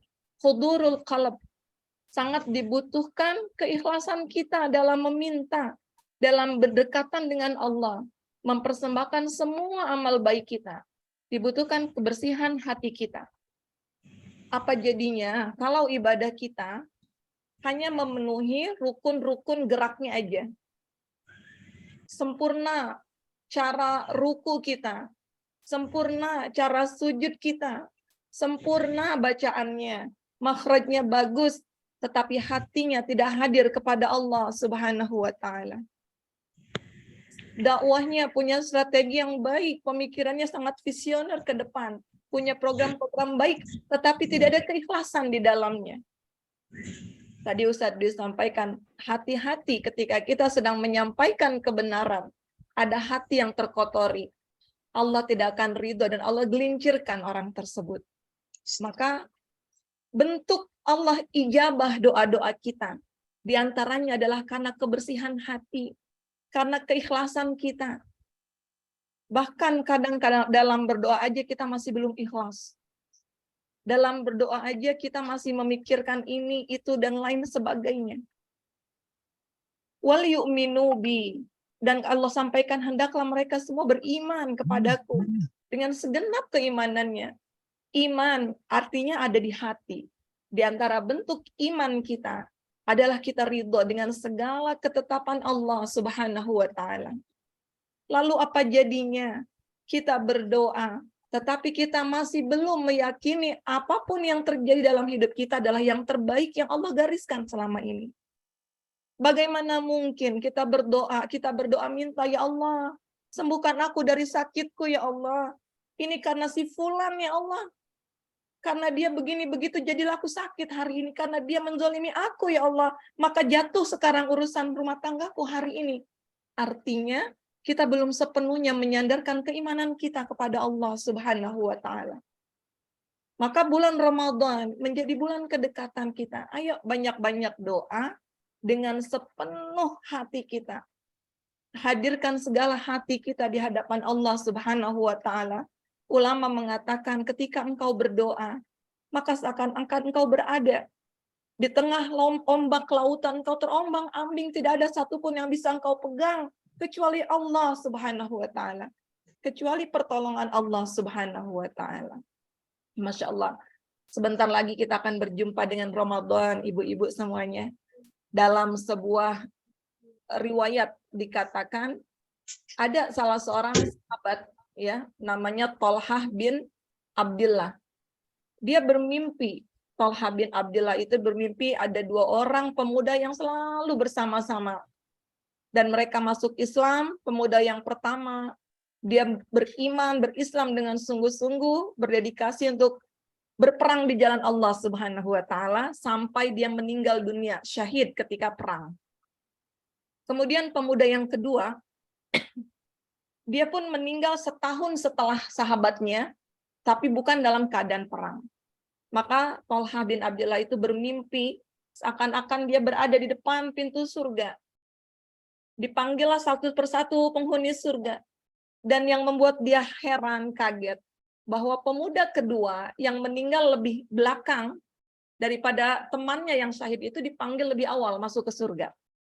Sementara sahabatnya yang syahid dipanggil belakangan. Kemudian setelah bangun dari tidurnya dia berkata-kata, dia bingung kok bisa orang yang mati syahid matinya lebih dahulu kok masuk surganya belakangan.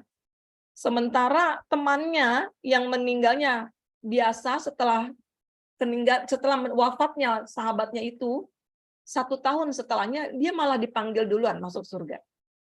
Maka keheranan Thalhah itu sampailah pada telinga Rasulullah Shallallahu Alaihi Wasallam. Ketika semua sahabat bertanya-tanya belum dapat jawabannya. Lalu Rasulullah bertanya, apa yang kalian herankan? Apa yang kalian bingungkan katanya? Ya kami bingung ya Rasulullah. Kenapa sih orang yang syahid itu dipanggil masuk surganya belakangan? Yang meninggalnya biasa masuk surga duluan. Lalu Rasulullah bertanya apa? Berapa tahun jarak sahabatnya meninggal dengan dirinya itu? 1 tahun ya Rasulullah.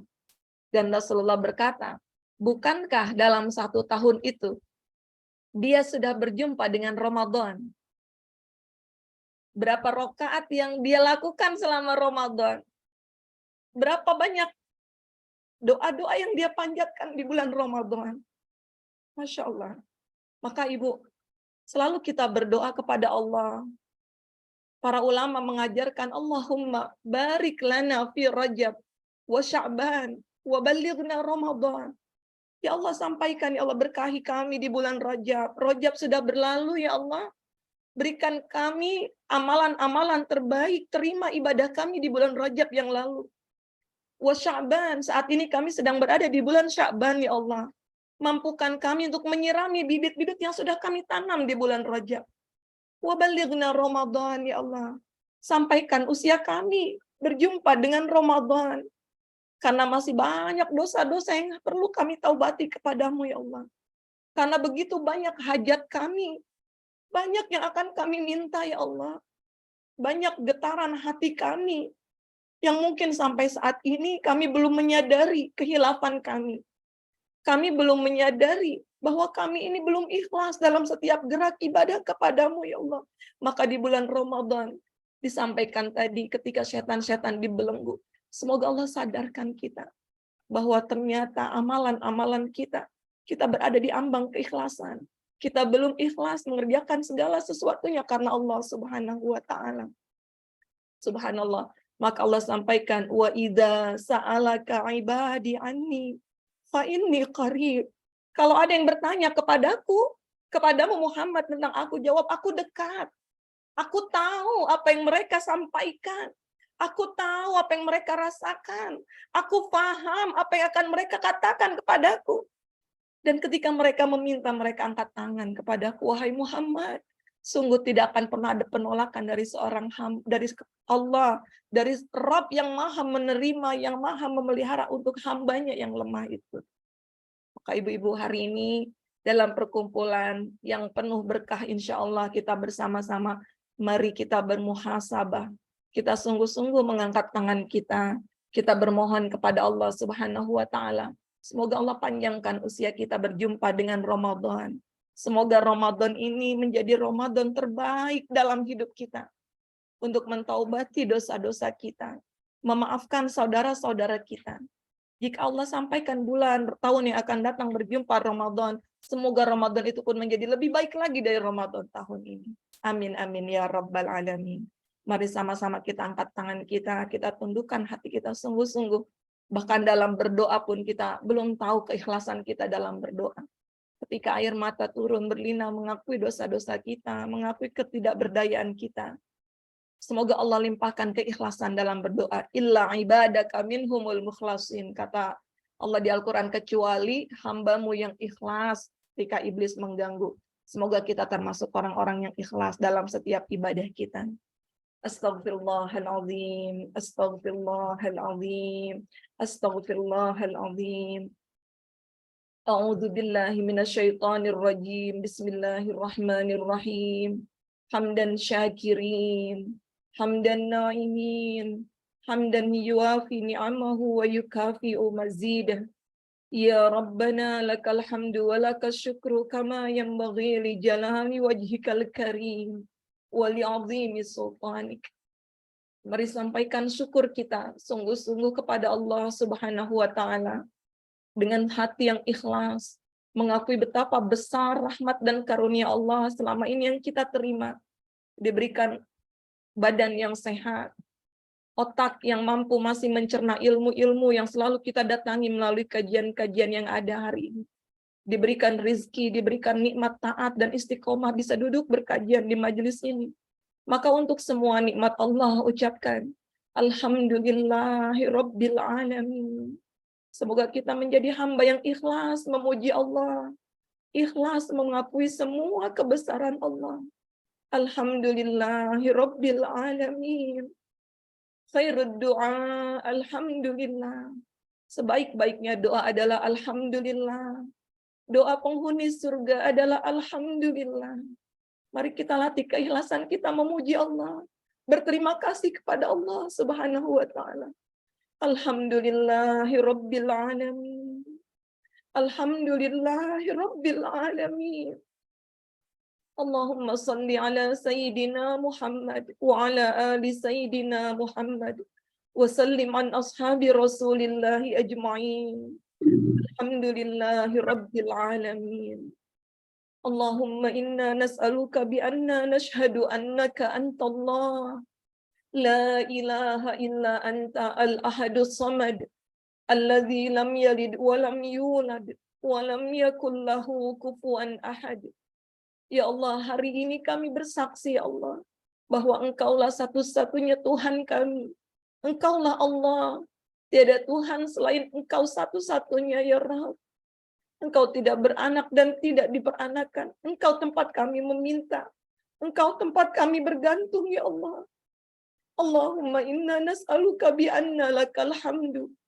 La ilaha illa antal mannan. Badi'us samawati wal ardh ya dzal jalali wal ikram. Ya hayyu ya qayyum.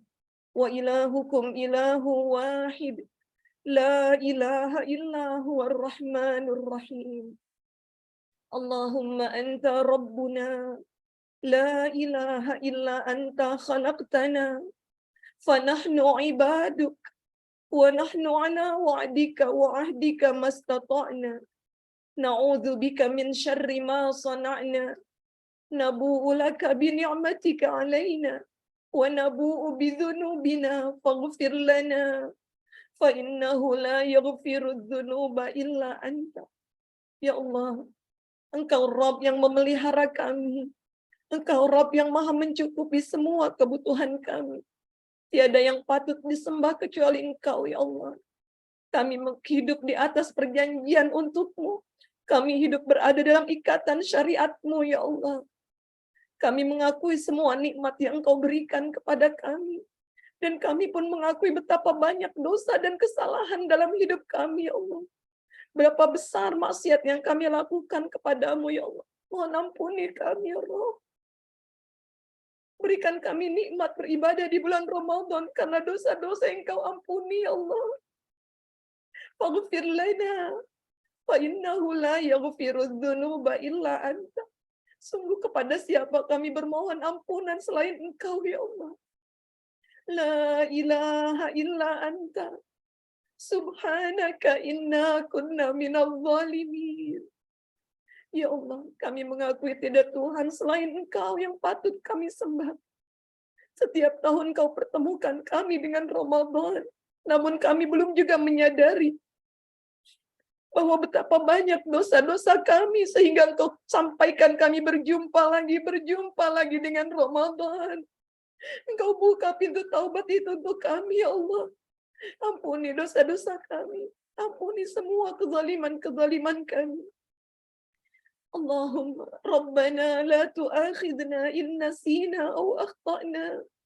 Rabbana wa la tahmil alaina isran kama hamaltahu ala alladhina min qablina. Rabbana wa la tuhammilna ma la taqata lana bi. Wa'fu 'anna waghfir lana warhamna. Anta maulana fansurna 'alal qaumil kafirin. Ya Allah, kami mengakui dosa-dosa kami. Kami akui betapa besar khilaf kami, ya Allah. Mohon jangan Kau timpakan ujian kepada kami karena besarnya dosa-dosa kami. Jangan Kau siksa kami, ya Allah, karena kelalaian kami. Mohon jangan Kau berikan ujian-ujian berat kepada kami seperti orang-orang sebelum kami. Jangan Kau timpakan kepada kami musibah karena dosa-dosa kami, ya Allah. Sungguh kami tak sanggup untuk memikulnya. Fa'fu 'anna, ampuni kami, ya Allah. Ampuni kami. Rabbana la tuzigh qulubana ba'da idh hadaitana wa hab lana min ladunka rahmah innaka antal wahhab. Ya Allah yang memiliki hati ini, dahulu kami belum merasakan nikmatnya hijrah mendekat kepadamu. Hari ini ya Rabb, kami merasakan betapa indah duduk-duduk di majelis ilmu. Betapa indah kami mengkaji Al-Quran bersama teman-teman kami, ya Allah. Namun jangan Kau pelencengkan hati kami. Jangan Kau buat hati kami sudah merasa ikhlas, sementara setan membuat kami aman, bernyaman berada di sini, ya Rabb. Mohon jaga hati kami, mohon lindungi hati kami, ya Allah, setelah Engkau berikan hidayah kepada kami.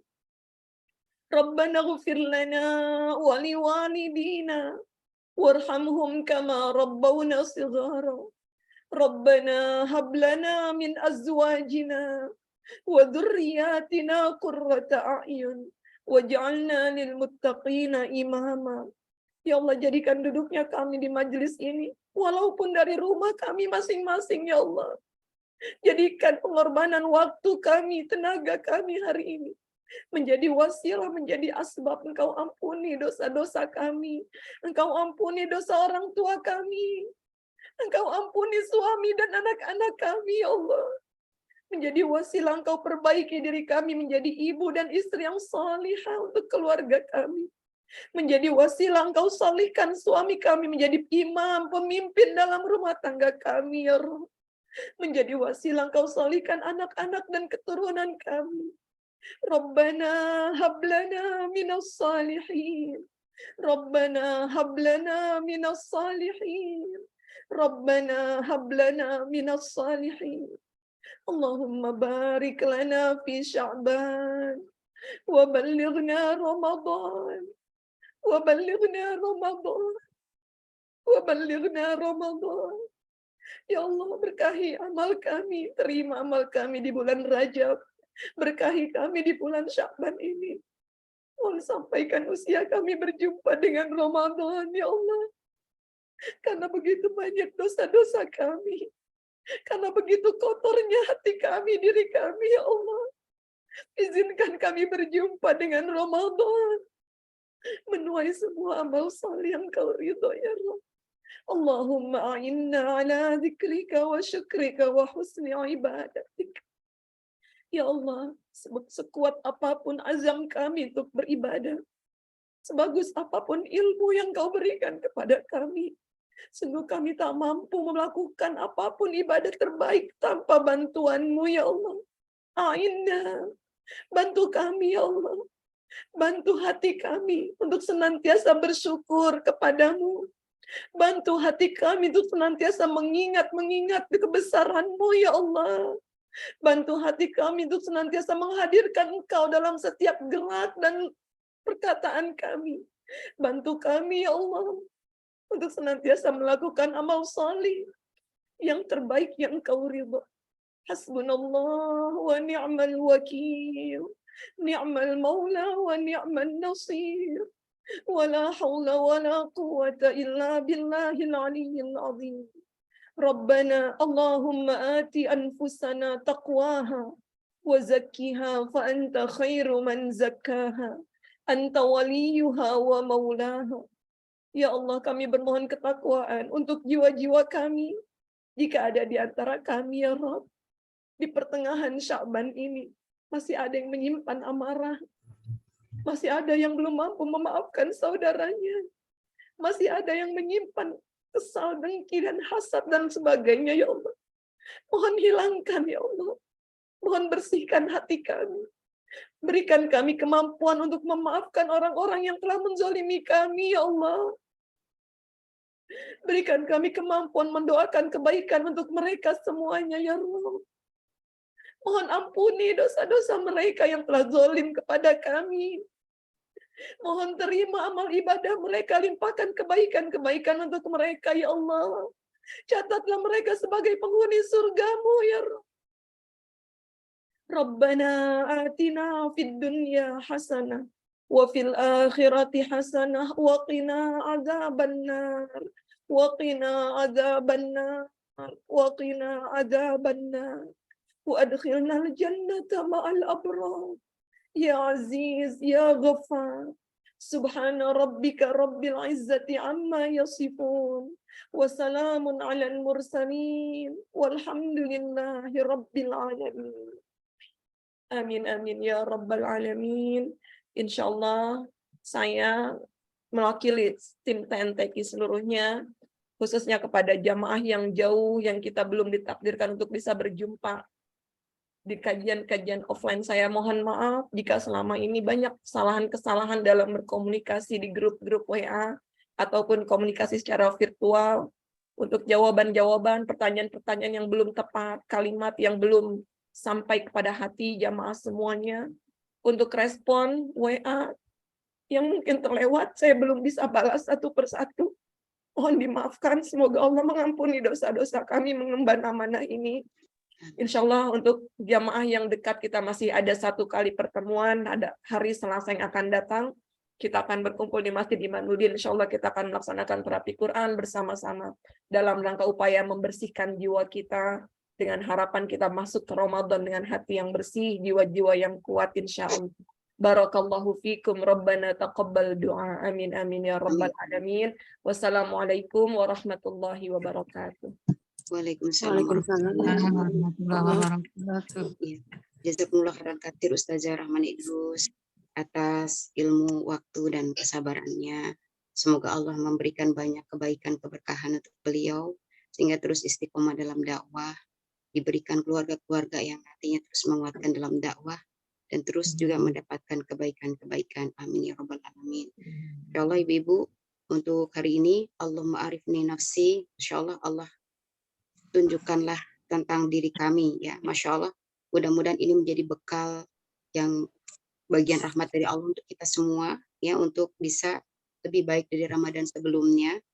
Ingin melihat diri kita yang sesungguhnya, Masya Allah tadi Ustaz sudah menyampaikan, maka lihatlah diri kita di bulan Ramadan. Di saat setan terbelenggu, apakah kita lebih baik dari hari biasanya? Apakah kita lebih menguatkan keimanan, lebih dekat dengan ibadah, lebih dekat pikiran kita, hati kita, jiwa kita seluruhnya, lebih ingin mendekat lagi kepada Allah, atau justru sama seperti hari biasanya, atau mungkin lebih parah, lebih mungkin kita memikirkan lebih banyak dunianya daripada memikirkan akhiratnya.